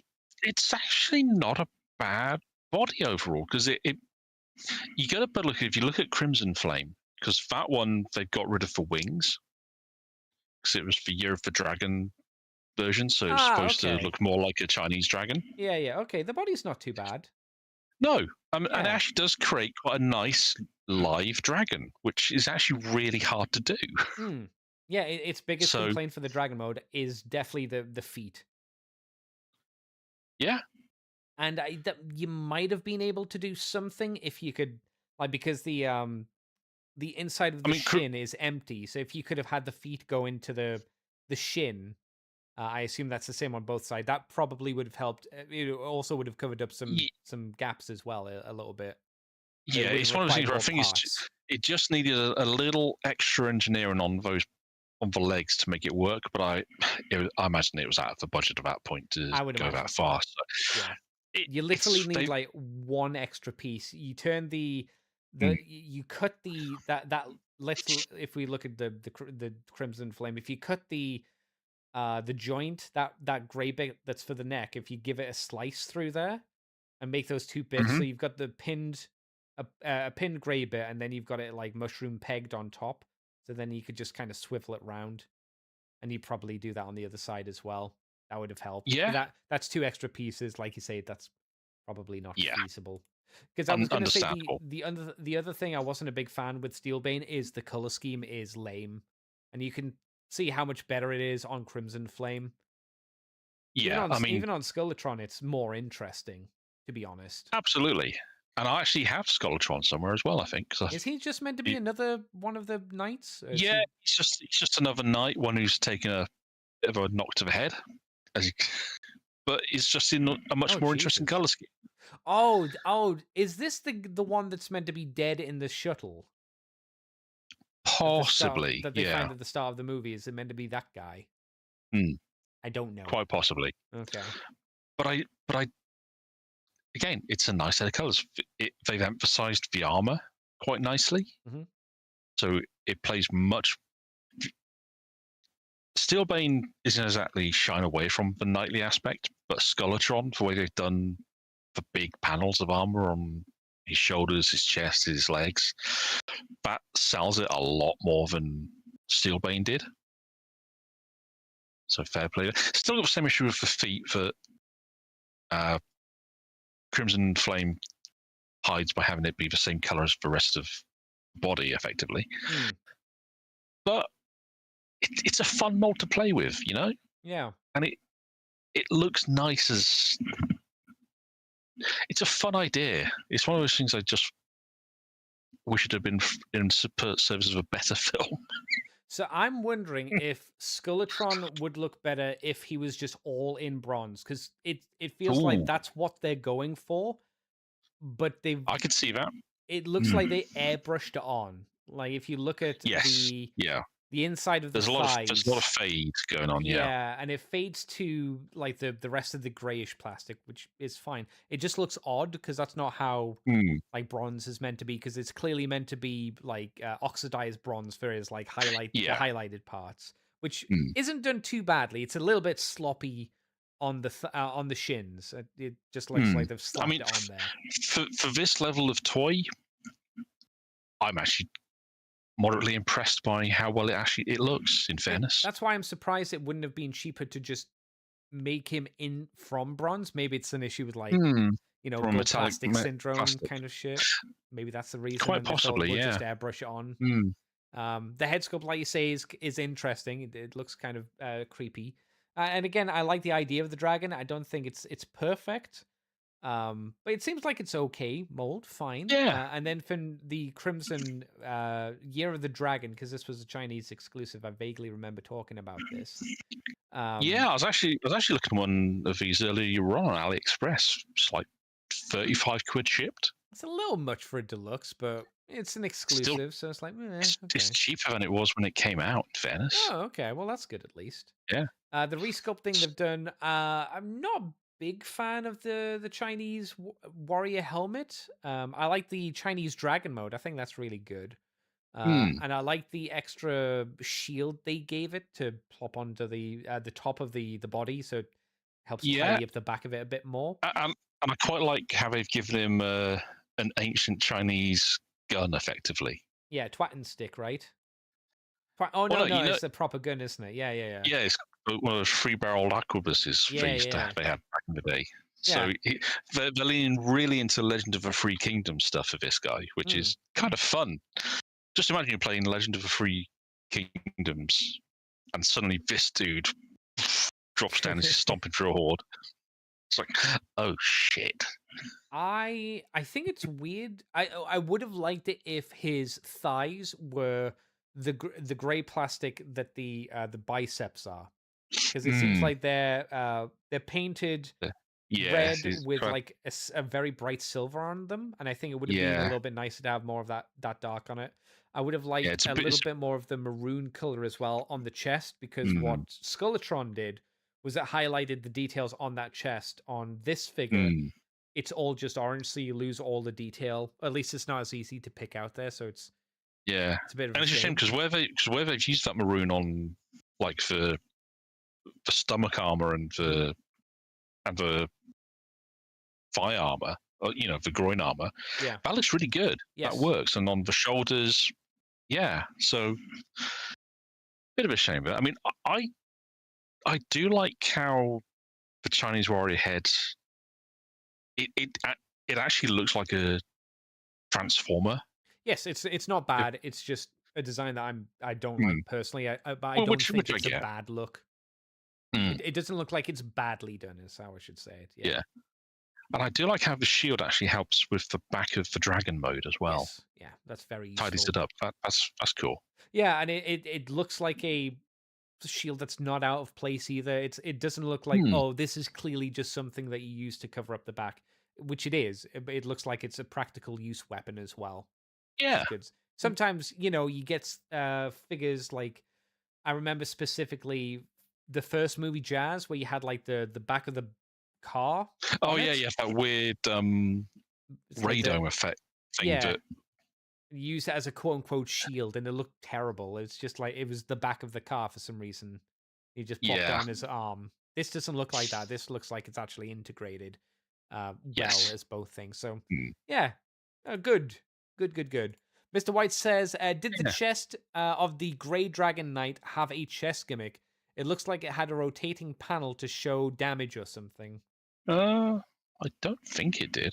It's like it's been a while since I've messed around with it. If we're looking at the Chinese one, I think the part that Mr. White's talking about is if you look at the chest, the point that, let's say the orange. It looks a bit like the old Smash and Pound He-Man Skeletor figures from back in the day, the ones where you hit the chest and it flipped around. I don't think that's a feature here, but I could be mistaken, because like I say, it's been a while since I messed with it. But I'd be surprised if it had a feature like that, but it's a fair point. It looks like that panel. It'd be cool if it did. Yeah, but looks like it does something, but probably not. So next up, Voyager figure. It's a redo. It's a redo of the Age of Extinction Grimlock figure. So the premium edition, is this right? Is this the figure? Yes, premium edition Grimlock is once again a redeco of the Voyager class figure without the retooled pegs previously included in the movie The Best version. And he sports a new, more accurate silver color scheme. So this is I guess you could say, the boring version. Is there anything else? Not really. So we have kind of talked about this figure before. I just wanted to include it because we didn't talk about it last time, because we forgot. Oh, I forgot to include it, basically. So it is just that figure. Just what if I was boring gray colored? I mean, for robot mode colors aren't bad, in fairness. It's just, it is more interesting than the accurate movie color schemed one, which was, like we said previously, moss colored. Yeah, so. but this one at least has some nice variations across the colors that they've used. It's not just been a flat palette of gunmetal. It's Otherwise, but the others have all just been so much more interesting. Yeah. Otherwise, again, like I say, there's not really anything to say, so we can jump through to the Voyager class Optimus Prime. So this is the new Age of this Voyager size Optimus Prime has a similar transformation scheme to the Age of Extinction Galvatron figure. Notably, the shoulders, roof, backpack, and the wheels/legs combo based on his leader class figure. He has a feature similar but different transformation scheme, which results in a somewhat clean robot mode. Although most of his vehicle kibble hangs off his back, he also features a sword and shield. And on his final design in the movie, albeit the sword being painted similar to the Armored Knight Optimus Prime sword, his sword can store underneath the vehicle's vehicle mode or his robot mode backpack, while the shield can be stored in his truck mode. His truck's fifth wheel hitch, which also has a tow trailer included from the Japanese exclusive MechTech Voyager. Sounds like this is a weird Frankenstein of things. It is. It does feel that way, doesn't it? Yeah. Surprisingly. What were you going to say there? Sorry? No, I was just looking at the description of the mold, and yeah, it just feels kind of odd. It sounds like it's just an amalgamation of a lot of other ideas, which fair enough. Surprisingly, this was also the first Hasbro exclusive transforming movie Optimus Prime to be based on the final design seen in Age of Extinction. Oh, that's interesting. He even features the forearms that Prime had before obtaining the Sword of Judgment, which unfortunately means that he is inaccurate to his appearance in the Battle of Hong Kong and the entirety of The Last Night. The sword's blade is painted as it heats, as the heated up version of the concept art. Like the larger first edition figure, this toy is rather... it's a shell former. Okay. To the point where you can actually separate the robot mode from the vehicle shell if you really wanted to. Oh, no. In 2018, the giveaway event, exclusive quad-barreled shotgun accessory can be used for this figure. Okay. At least a very small number of units featured a face plateless head sculpt. The Hasbro stock photo are similarly mistransformed. His pectoral armor is not folded correctly in robot mode. This figure was also released. Blah blah blah blah blah. Okay. So a few interesting things there. So there was a normal face version, but done in very small numbers. Big D, what do you think of this Optimus Prime that has a lot of flat grey on him? I kind of blanked on this mainly because I think around the time this figure came out, or shortly after it, we got so many much nicer knockoffs. Yeah. This was the era of like third-party companies and knockoff companies like really stepping up with their movie figures, right? This was with like Black Mamba and all that. Yeah, really toys. Started putting the boot in with some pretty stunning takes on these characters, and it just feels a bit flat, this, doesn't it? I mean, they said it's a shell former, effectively, which is like, oh. Yeah. Well, that's cool. To be fair, they said they mentioned like Age of Extinction Galvatron, who obviously was a big shell former as well. So it sounds like a lot of that was the ideas were taken there. It's interesting to see in robot mode the stacks on his back, which I'm not against, are hollow. That's a bad sign. Yeah, it is a bit. The sword, even though it's classed as looking as though it's in its heat up form, looks a bit like a Cheeto, just a long thing Cheeto. It does a tad, doesn't it? You know, so it's like, The shield, obviously, for its energy effect, is just painted baby blue, so again, it's not very interesting. And just for the robot mode, I really dislike how much dark gray there is on it. It doesn't look like it's finished. It really doesn't. And the fact you have all the hollands of the smokestacks, it is so visible. Yeah. As well. It's just... It really drives home how calling this line premium was... trading standards should have been involved for this line. Well, honestly, there have been some... It's Hasbro. There's an argument for, there's an argument if you're buying movie Transformers figures at this point, you should really know what you're in for. But come on. Yeah, it's not great. I don't think it said if this was used. This mold. Oh no, it was. There's a few repaints on the same page. Yes, there was the special version, the giveaway that the Bumblebee had. So this was a much nicer, grungy, dirty Optimus Prime, and I think the colors on him look a lot better. He looks a lot more like a premium figure. He's very, very dirty. Although, funnily enough, the sword still looks a bit like a Cheeto.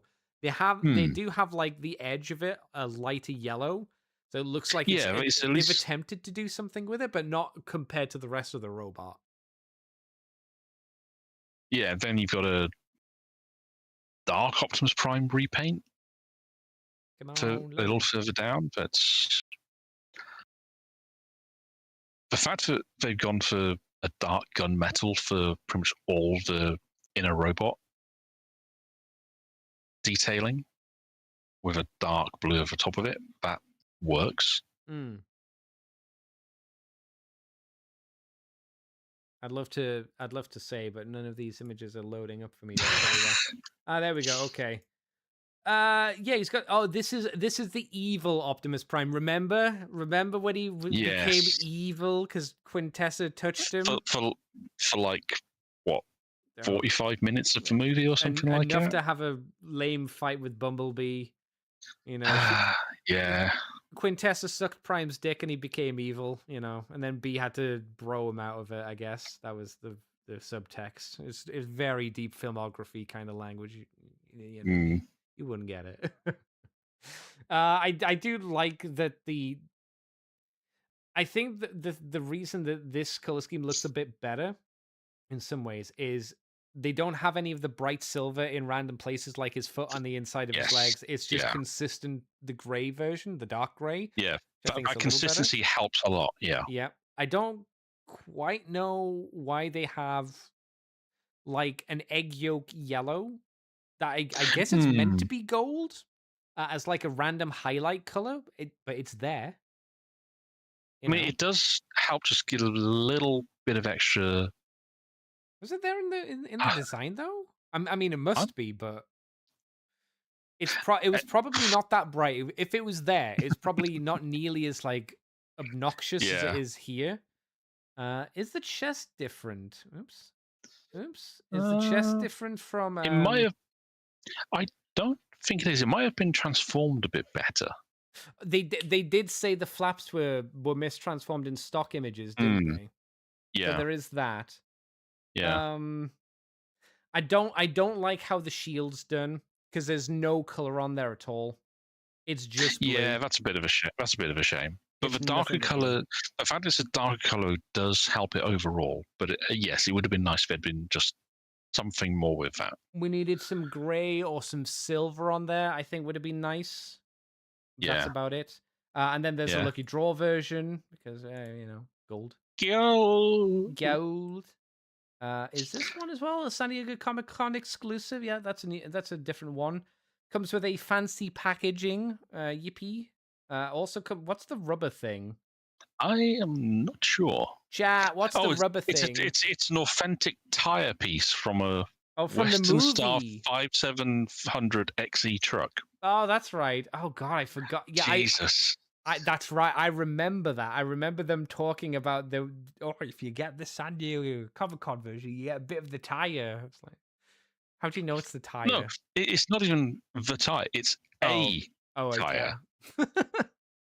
I think my assumption was, even when I was when the news came out, my assumption was it was part of the tire from the truck. And trust me, for an SDC exclusive, you could have gotten all the units covered with one tire from one of these things. Oh yeah, I bet. With probably a good chunk of the tire to spare. I will say, this is probably the best paint job for this mold we've seen. It is a very nice paint job. So would say it's one of those things where it's got the packaging's nice for an exclusive as well. Yes. You're right. The deco itself it feels more. There's a lot more metallic going on with the blues and the reds, which is real nice. You do still have those bright silvers in play, but they're paired with the dark plastic. It looks like it's more of a gunmetal than just a grey, which helps. So there's not as much of a sudden transition. Yeah. The shield actually looking like the damn thing does in the film helps so much. And we don't have the Cheeto sword. It's just it's a bit boring. It would be nice to have that with a silver on it, but okay, fine. Silver, maybe with a bit of a wash to pick out the detail on the blade. There is some there. Yeah, that would have been nice, but we'll take what we can get at this point, to be honest. Yeah, I think if you wanted this mold, this is the version you should go for. I would say. If you really wanted it, this is probably the best version. That's a reasonable thing to say, yeah. I still don't think this, from the sounds of things, I don't think this is the version you should go for. No, but if you wanted this particular figure, go for this version of it. Yeah, I'd say so. And good luck with a nearly 10-year-old San Diego Con exclusive. Yeah. Trying to find one, money that won't make you go, ah. Yeah, especially with a bit of tire. That's important. Imagine someone trying to sell that to you, but without the bit of tire. Like, no, you don't get the tire. You're not allowed that bit. So we got the sorry. I was going to say, that's the sort of thing that makes you ask questions about who's stealing a piece of tire. Whose idea was that? It's like, come on. Again, that could be a bit of bike tire. I wouldn't know. I wouldn't be able to tell the difference of bike tire and that. So next up, we have the premium edition Hound. This is a new mold from the previous Hound, and I think this was a. Let's scroll up and have a quick look at this. This feels like a weird one because the description. Do you mind if I read the? Do you mind if I read the description? Yeah, go ahead.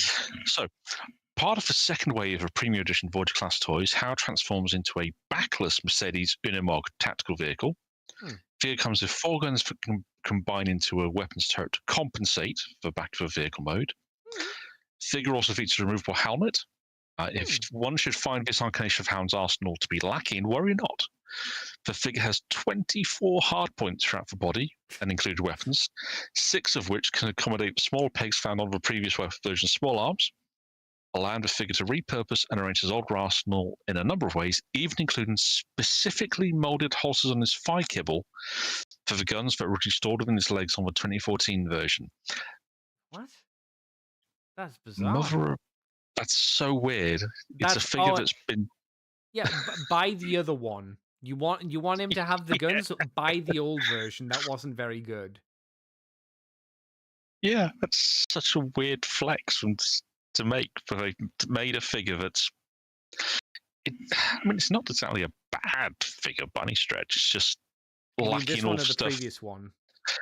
This one. Yeah, I think this one's pretty good. I think this one looks better than the last one. It's lacking the ridiculous arsenal that one came with. Which feels like at this point that's part of his character, right? Yeah, that was the selling point. I mean, to the extent that they designed this figure to be fully compatible with that arsenal.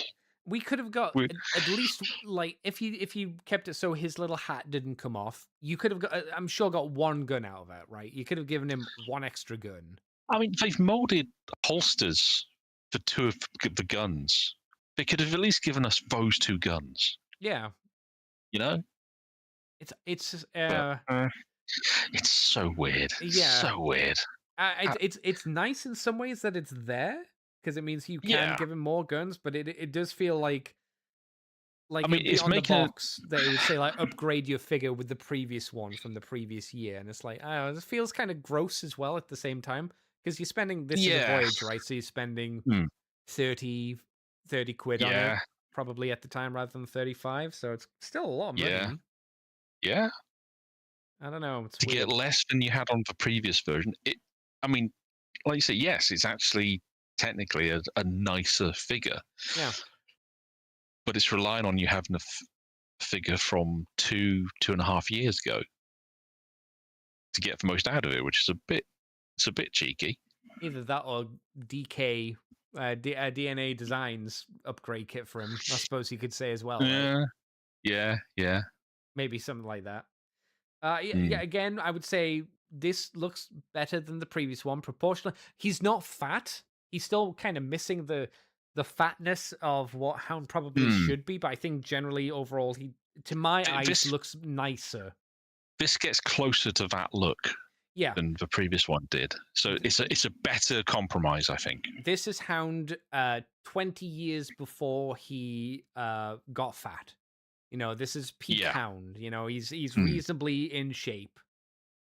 Yeah. Before he let himself go. What do you think of the vehicle mode? I think it's okay. Like adding the weird gun turret on the back is a bit odd, but it's fine. It's all right. Yeah. I mean, I do miss for full enclosure. But yeah, the gun turret works. It fits the personality of the character pretty well, in fairness. So it makes sense. So yeah, that's no real issue with that. It's quite a nice looking alt mode, in fairness. Is the movie the best one the same mold? No, yeah, it would be the same mold. Sorry, no. Yeah. Is it the same mold, Yeah, or is it the previous mold? No, it's the same mold, right? It's the same. It's the redeck of the Premier Edition one. They've just given it the Premium Edition. They just gave them weapons from the Age of Extinction toy and a new shield that forms the back of the back cab. of. So it's got the thingy that you want. It's got all the things you want. It's got all the guns. Oh, where did this come from? Oh, it came from Japan. Oh, shocker. Yeah. What do you think of the color? Because he's a bit more. He's a lot more of a more faded. Yeah, it's a more grey tone. It's still a green, but more of a grey tone to the green. Do you prefer that, or do you prefer the other one? I think I might like the greener look. Yeah, I think I do as well. Don't hate this. It's just no, not at all. Nice. I mean, the fact that this one is a lot more kitted out and. Oh yeah, it actually comes with. You can use the holster he comes with, and the points. Yeah, I would have liked the promo image here to be of him fully kitted up. That would have been nice. That would have been nice. Yeah. Just for us, the people who are talking about it tonight, that would be in handy. Yeah. Never mind. Yeah. I mean, the fact you get the cover for the flatbed helps make that alt mode feel a lot more complete. I mean, the whole point of that truck, Wibbo, is that it can run without that covering. It's not a. Yeah. You can find them being used without that covering on, so nothing wrong with that. But it just feels more complete. It looks like shield. It looks like you don't get the double-barreled cannons though that you did on the American release, which is kind of weird. It's not. Don't get me wrong. It's not a big loss. It's just why didn't they include those as well? You know. Yeah, I mean, I'll take what this one comes with over the certainly. One. To be fair. Yeah. So, yeah. No, it's a nice take on the both are nice takes on the character, and it's actually nice that there's options. Let's read the quick bit of the blurb. This release still lacks the big red cross symbol and any Autobot insignia, and although he now has a portion of his vehicle where Hound's pinup girl nose art should be, it is also absent. It is also absent, lacking even the premium edition's girl minus girl version. Stock photos, pictures to the right are missing much of the painted detail. Did he have girls on the side of? He probably did, right? Yeah, I guess. I don't remember. But I can't remember. No, I've got no reason to think that they're not telling the truth. I don't remember seeing any girls' tampos on any version of the the Hounds that we talked about previously either. No, I can't see them. It's more a case of I can't remember the version in the films having that, but I'll take their word for it. It seems like a thing that Hound would do because he was meant to be very like military kind of dude, so I could see that. It's kind of odd though that the stock photos of the movie the best version are missing a lot of the paint details of the actual figure. Yeah, it's bizarre. That's unfortunate. It's one of those things, I guess.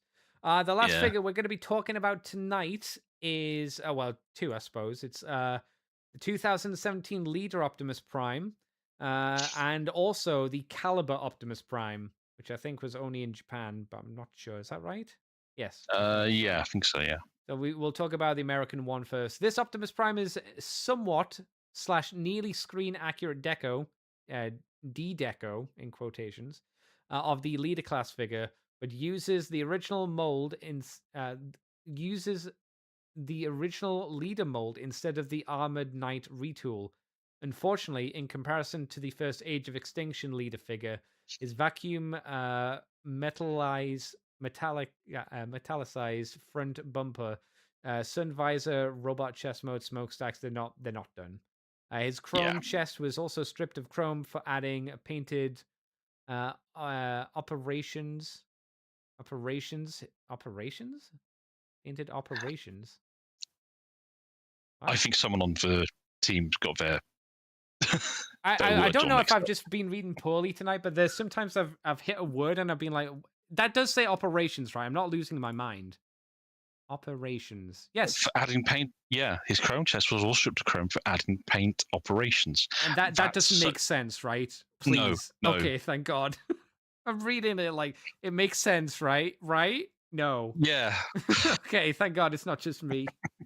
Okay, so he's doing operations. His shield was unpainted, and both of his sword and truck mode windows were cast in colorless plastic. It also features some extra silver paint. But otherwise, so this is the previous figure, right? That we talked about last time we talked about figures, but with some paint changes. Yeah. This is the Age of Extinction figure, just with some slight changes to it. And that was a lame figure. It wasn't great, no. So we don't need to talk about that. We can talk about the Caliber Optimus Prime, which is a retool of the Armored Knight Optimus Prime figure. Which one is that? That was another retool of the original Age of Extinction leader figure, but sweet Jesus. but they did some nicer stuff to it. The Age of Extinction class figure. In a clever bit of parts forming, the fifth wheel hitch now forms a handheld shield based on the one used in Dark of the Moon. Which results. I wouldn't call it clever, given it's a huge honking great chunk of plastic he holds in one hand. But sure, yes, we'll give him that. It does make the robot cleaner. Yeah. Which results in a backpackless robot mode. As such, the shield that came with the prior version has been omitted, although it's still fully compatible. Of course, yeah, it's a 5mm peg. Of course, it's fully compatible. The figure can be transformed without parts forming, if so desired. When is it desired? Okay, whatever. I've lost my place. If so desired, leaving the backpack like the original leader, but the sword will not store on the back due to the remolding. He has also come with a axe based on one from the third film, if you say so. The initial release of this figure comes with a limited edition Energon sword, according to Amazon Japan's page. Amazon Japan's page and the instructions. The included Energon swords and axe are compatible with movie The Best MB-11 Optimus Prime figure seen above, which basically makes Caliber Optimus Prime a weapon expansion pack for said figure. Said compatibility, however, makes the weapon, other than the sword, too big for this figure, since Revenge of the Fallen leader Optimus Prime is bigger than this one. Unlike the movie Advance series, Armored Knight figure, the blue plastic and red paint is less metallic. The back of the package also features a small typo, notably the word kinetic being written as kinetic. Okay. Hilarious. The bio also denotes the elemental metal as cyber matter, living metal, which in terms originate from the Aligned Continuity family. Oh, goody. Oddly, the Takara stock photos of the robot mode, figure was later used as a cutout for the magazine. Caliber Axe was later recolored into the bronze Caliber Axe as a giveaway item for the third The Last Night Final Battle campaign. That's all one title in Japan. And in 2018, Optimus Prime is released along with Megatron as part of a Takara Mall exclusive Optimus Prime vs. Megatron set. Okay. So, is this the best version of this mold, Big D? Or not, because he has weapons that aren't really compatible with him. I mean, I find that hilarious. Yes. The weapon, the axe and the little sword are both technically too big for him. Yeah. He can still have them, but they're just too big. Because it's aside for another figure. As for Takara could do that, couldn't they? Only them. It is. What do you think of the idea that for The Last Night, Optimus Prime doesn't get a new figure? I mean, well, it's not a leader. He doesn't get a new leader figure. He gets the weird kind of retool idea of Galvatron, right, which we talked about. But there is no brand new leader Optimus Prime figure for this line. That to me seems odd. It does, doesn't it? I mean, Yeah. I'm trying to think why it's such an odd choice as well, because it's Prime. It's the Your main it's the guy. headline. It's the He's your headline boy. act. They've Yeah. made it they've made a big thing over 4 previous films of giving you a new leader class every time. That Is it because he each was the bad guy for a very small you amount of know time? what? But is it because of that? I would not be surprised if that was the case, because there's this weird thing in American merchandising where they don't seem to like giving you lots of bad guys. That's way more Japan. I'm not. Is that America as well though? Because that's definitely a Japanese mentality. It can be an American thing as well. Hmm. In fairness, I've noticed it. It may just be that I'm seeing something that's not really there, but I've noticed that in some lines it can be very apparent that you get a lot more good guys and nowhere near as many bad guys. Even when they're just grunts. Do you think maybe budget was spent on Dragonstorm?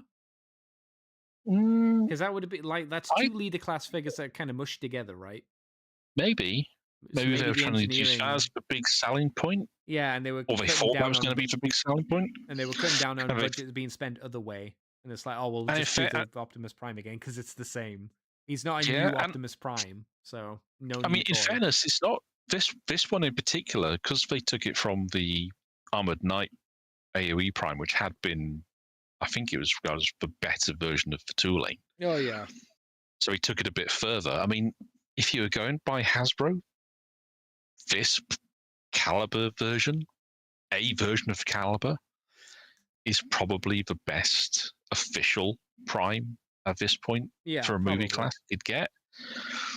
I mean, it's still not a great mold because it's still kind of shell former-y-ish. Yeah, and this was the era where we were getting lots of options. Exactly, yeah. If you knew where to look, and if you still knew where to look, you can find them. Yeah. Because they sell real well. It definitely makes the Studio Series ones look like a good upgrade. Not obviously if you got one of the third-party ones or the KO ones, they're still arguably better in their own way. But if you wanted a standard figure of Optimus Prime the Studio Series has done a good job with making Prime, the movie versions of Prime, something that work as like a definitive take for your collections. So is Age of Extinction and The Last Night the worst of the movie Primes? As leader figures, at least. Because the first movie Prime is kind of rough, but they were learning how to do the movie figures. They were learning, and the first movie Prime is loaded with electronics. Yes, and gimmicks and automorph gimmicks. Yeah. So that's got to be taken into account. Yeah. This is like the 5th movie into the movie stuff. Now, granted, I'm sure the budget is being cut down because the movies are performing less well, so they're probably trying to keep the profits high. But this being a reuse of the previous one again, like we mentioned, feels like a pulling back. And even that one was not. Neither of us really were huge fans of that one as well because it was just kind of lame. Like the most complex and the most crazy one. I'm not sure if it was the best, but Revenge of the Fallen is the most ambitious, clearly, because it became a masterpiece toy.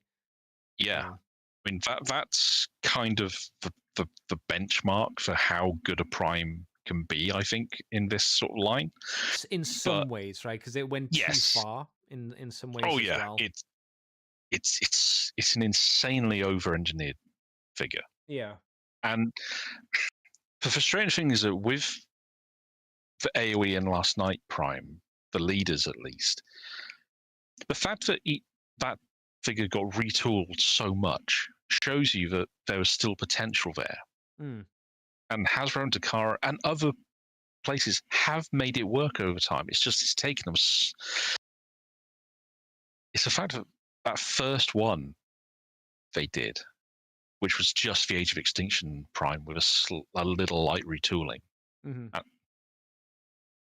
when really this Caliber Prime is what really should have been the headline act. If this had been what came out, ignore the extra weapon, the axe and the sword. Yeah. Just with the shield, instead of that nasty back kibble. Yeah. That would have done, I think, wonders for this figure's reputation. I think so. Because it would have, I mean, hell, if that had been on the shelves, because honestly, if a kid had the Age of Extinction Prime, and then they got the Last Night Prime, they'd be going, am I going mad? Why are these the same? Yeah, and it's something that like a gran might have done for Christmas, right? It's like, oh, this is a new Optimus Prime, because they wouldn't know. It's been a year since the last one. They wouldn't know there's any difference between this one and the last. And most parents probably wouldn't know that they were the same. Maybe a kid wouldn't know until they got it out of the package and back home and looked at it and went, "What the heck? It's the same one." More than likely. Mm-hmm. Yeah, it's weird. Yeah, very weird. Very weird. Hmm. That'll finish off our part one, though, of looking at the Last Night. There's a part two. There are figures that technically we're not talking about, which is just the repaints of Dinobot Slash and Dinobot Slug, because we've already talked about them. I think Strafe as well. Yeah, I think they all got repaints for... Yeah, Strafe. Yeah, we talked about that one as well. So we'd still have some to talk about. We'll be talking about that not next week, but the week after, unless there's nothing next week. Big D, well, you mentioned that you got some Black Friday deals. What were your deals on Black Friday, Frizzle's Day? Oh, it was nothing too exciting. I picked up a few bits and pieces here and there. What did I get? I'm not sure I remember now. I know I bought some stuff for Black Friday. I got some bits of Christmas stuff for my niece and nephew off the Entertainer, because they had a nice buy two, get one free offer. Mm-hmm. So efficient purchasing there. Tactical purchasing for Christmas. Yep. Technically, it's a Black Friday deal that started over a week ago, but I got myself a new hard drive. Yay! Going from 4 terabytes to 8. Now you just need to upgrade the rest of the PC. Well, yes, I also need to get everything translated, because I'm a week. I've had this drive for a week. It's still transferring. I'm still transferring stuff across. You and Gruff are desperately hanging on to not upgrading your PCs, both of you.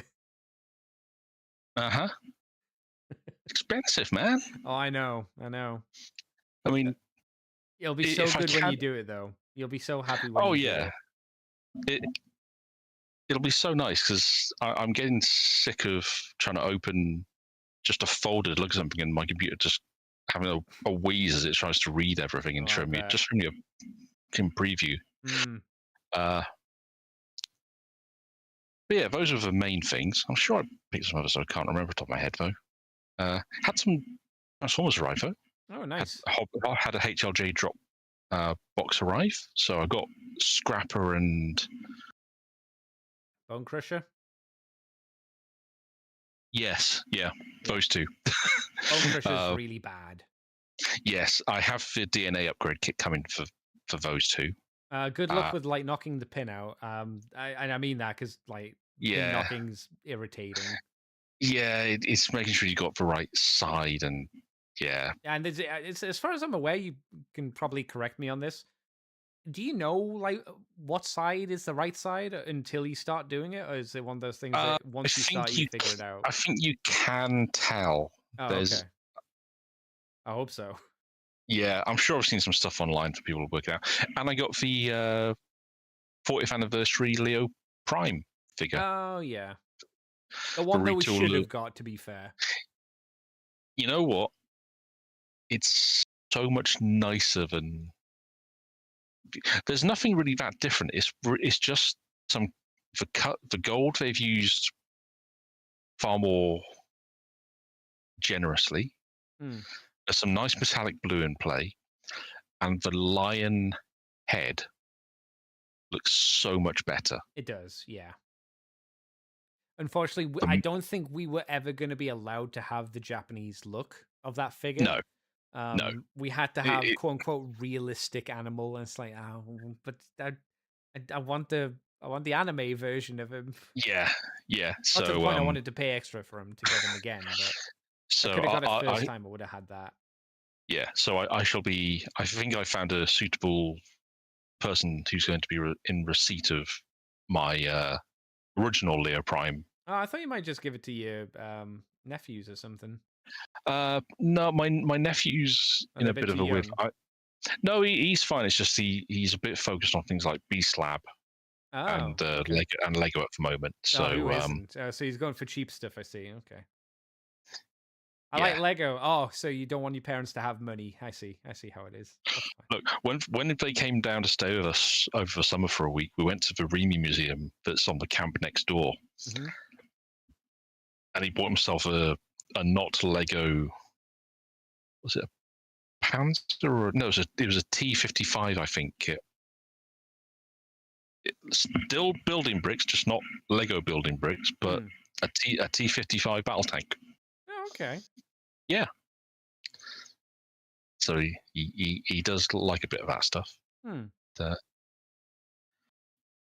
Yeah. Otherwise, I've just been building tanks and alien tripods. Well, quadrupeds for various armies.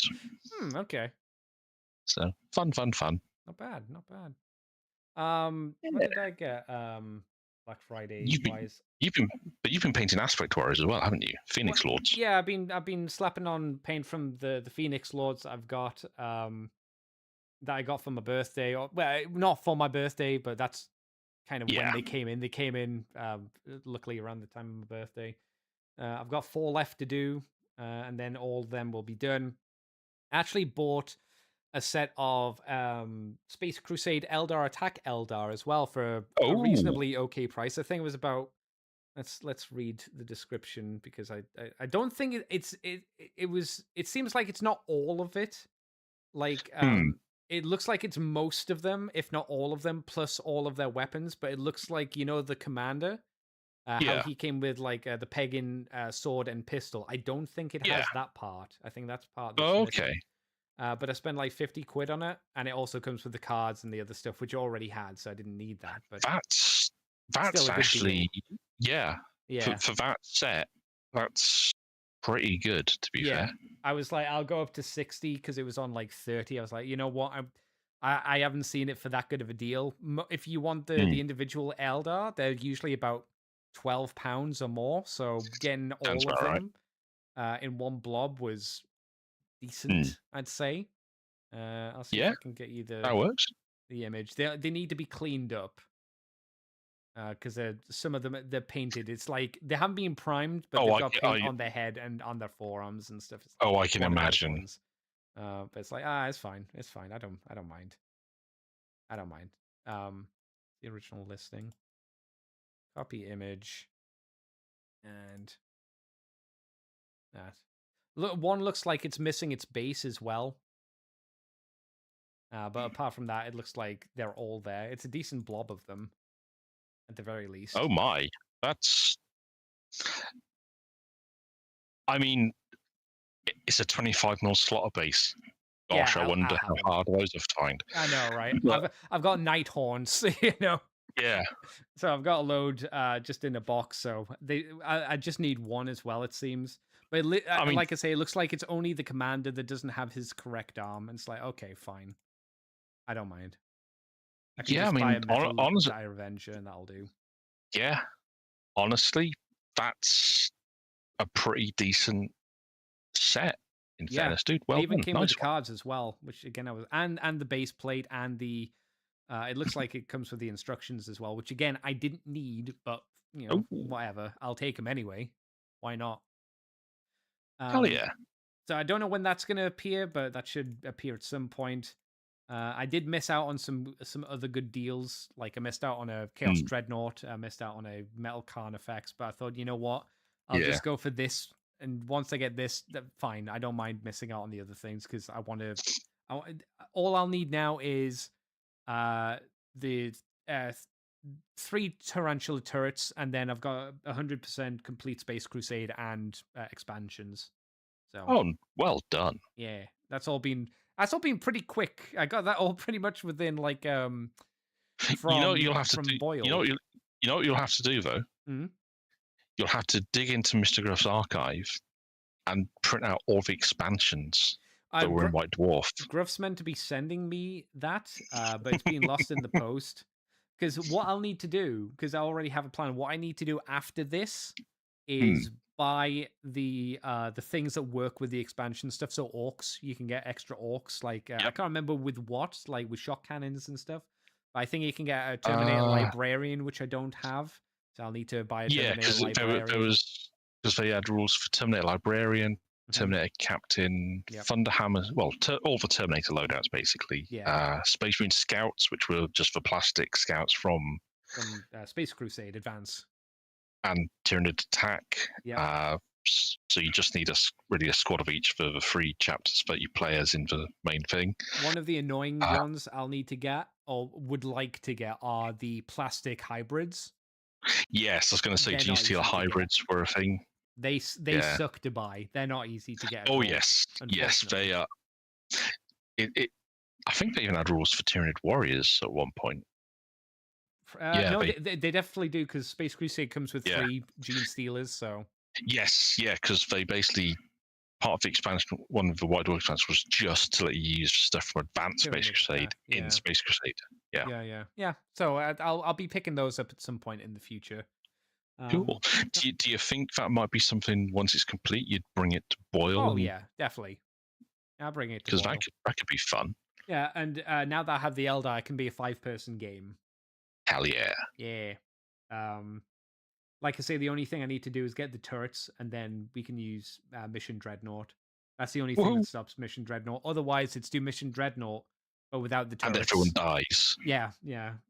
Because you can't defeat the Dreadnoughts without the Tarantulas, because they're just ballbusters. You can, but because there's an infinite supply of constantly spawning Dreadnoughts, as far as I'm aware, you'd just be overwhelmed.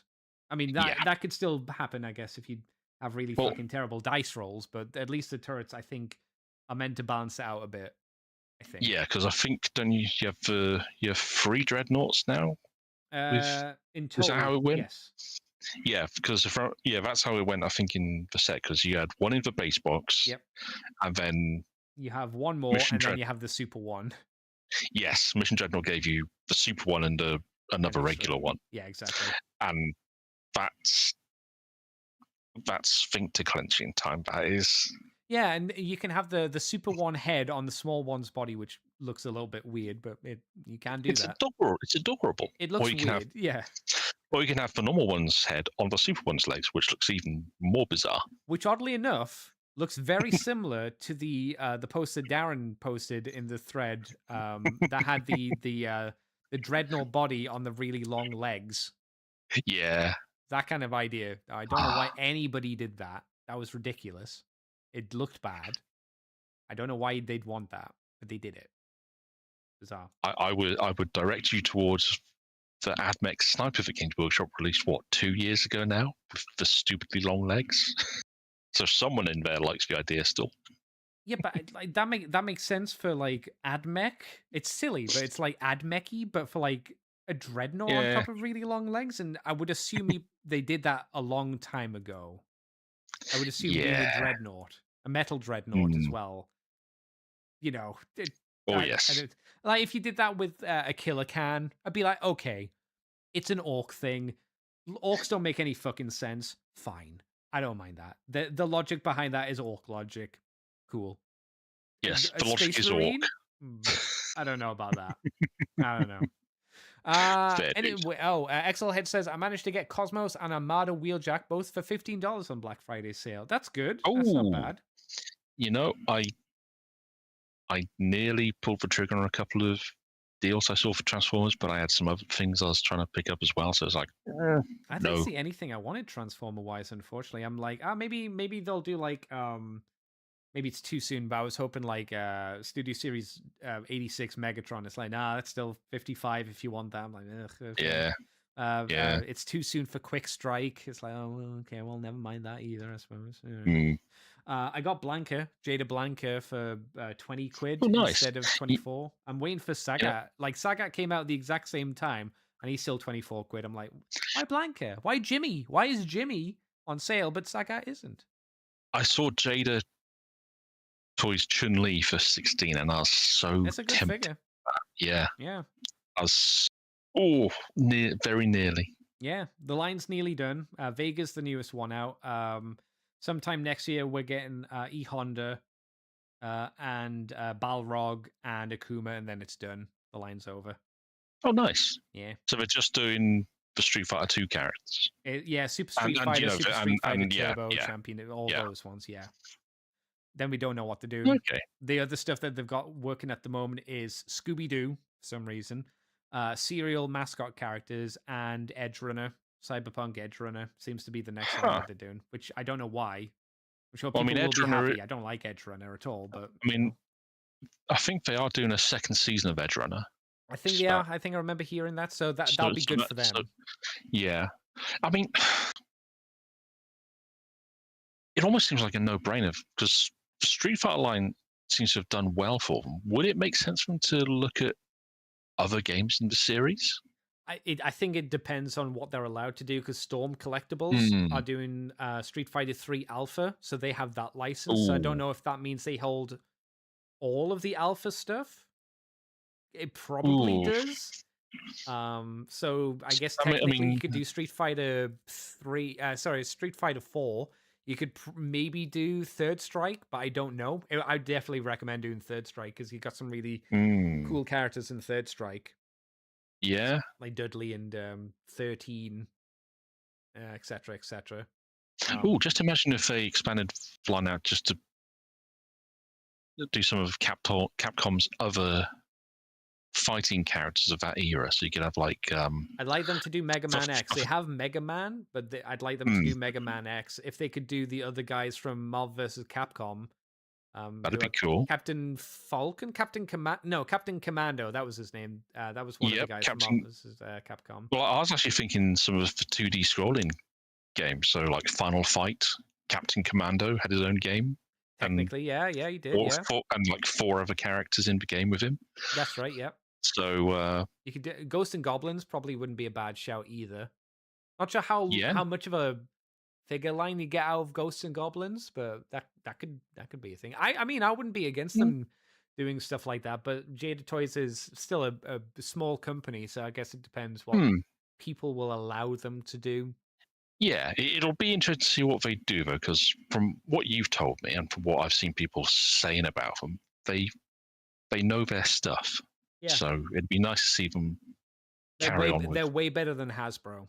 You get so much more bang for your buck as well from compared to Hasbro stuff. Way more. Yeah. They're not a perfect line. There's issues with it, but especially for an early company. And again, you compare it to something like Hasbro or McFarlane Toys, and they're just much better. It's sad in some ways, because you're like, oh, well, it means that Hasbro's just screwing us, but what can you do? Yeah, same old. Yeah, pretty much. Right, where can people find you online, Big D, if you want to be found? Oh, I am all over the interwebs as David Kelly, with either this handsome visage as provided Mr. Gruff or a picture of Cup. Otherwise, I am an occasional contributor to UKAnime.net, where I'm one of the resident mech heads and anime reviewers. I take part in Mr. Gruff's Deeper Dive show over on Fluff and Hammer Patreon, where we dive into a White Dwarf issue of Yore and find an article that interests us and talk about it, normally for at least an hour, and sometimes we even stay on topic.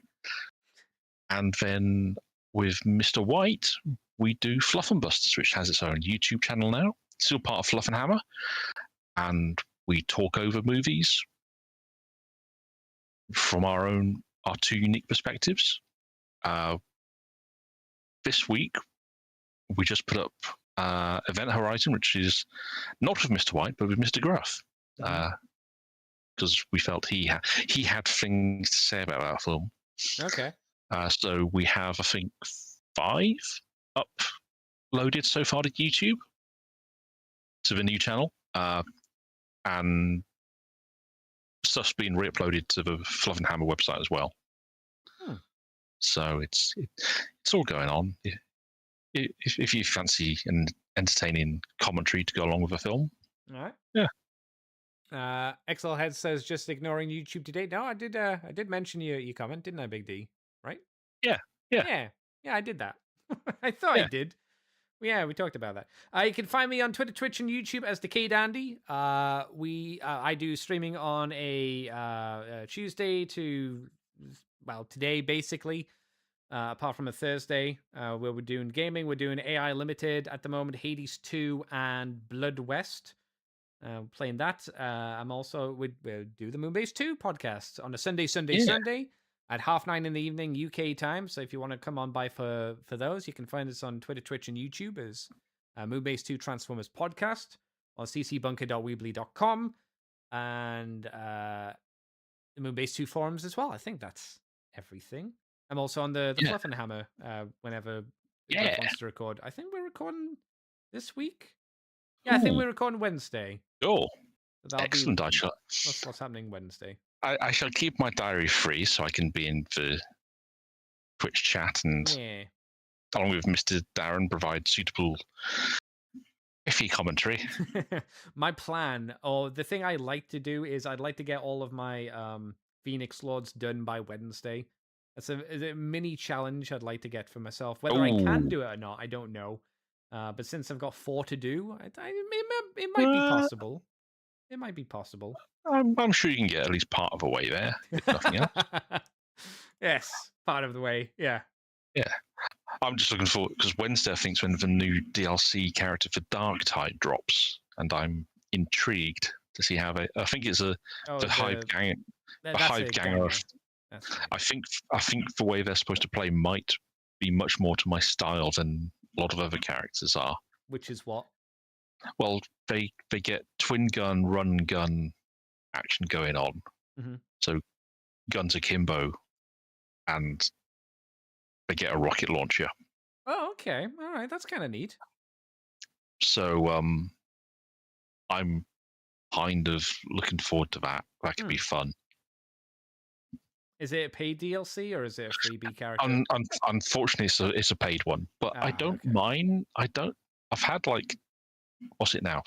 3 years, and in that time, I've paid another 20 quid into it for one extra character so far, and I'm happy to spend a bit again to get another character. Yeah. It's not. I mean, even if I don't get the character, there's a whole new mission going in that apparently takes you outside the hive into some trenches. Okay. Apparently, you have to escort a Lehman Russ. Oh, okay. All right. Which seems counterintuitive, but it'll be fun to see a Russ actually moving as opposed to being stationary as all the ones in. Yeah. But yeah, I'll look forward to seeing how it goes. Cool. Well, until next week, thank you once again, Big D, for joining me today. Not a problem. Always happy to be here. See you guys next week.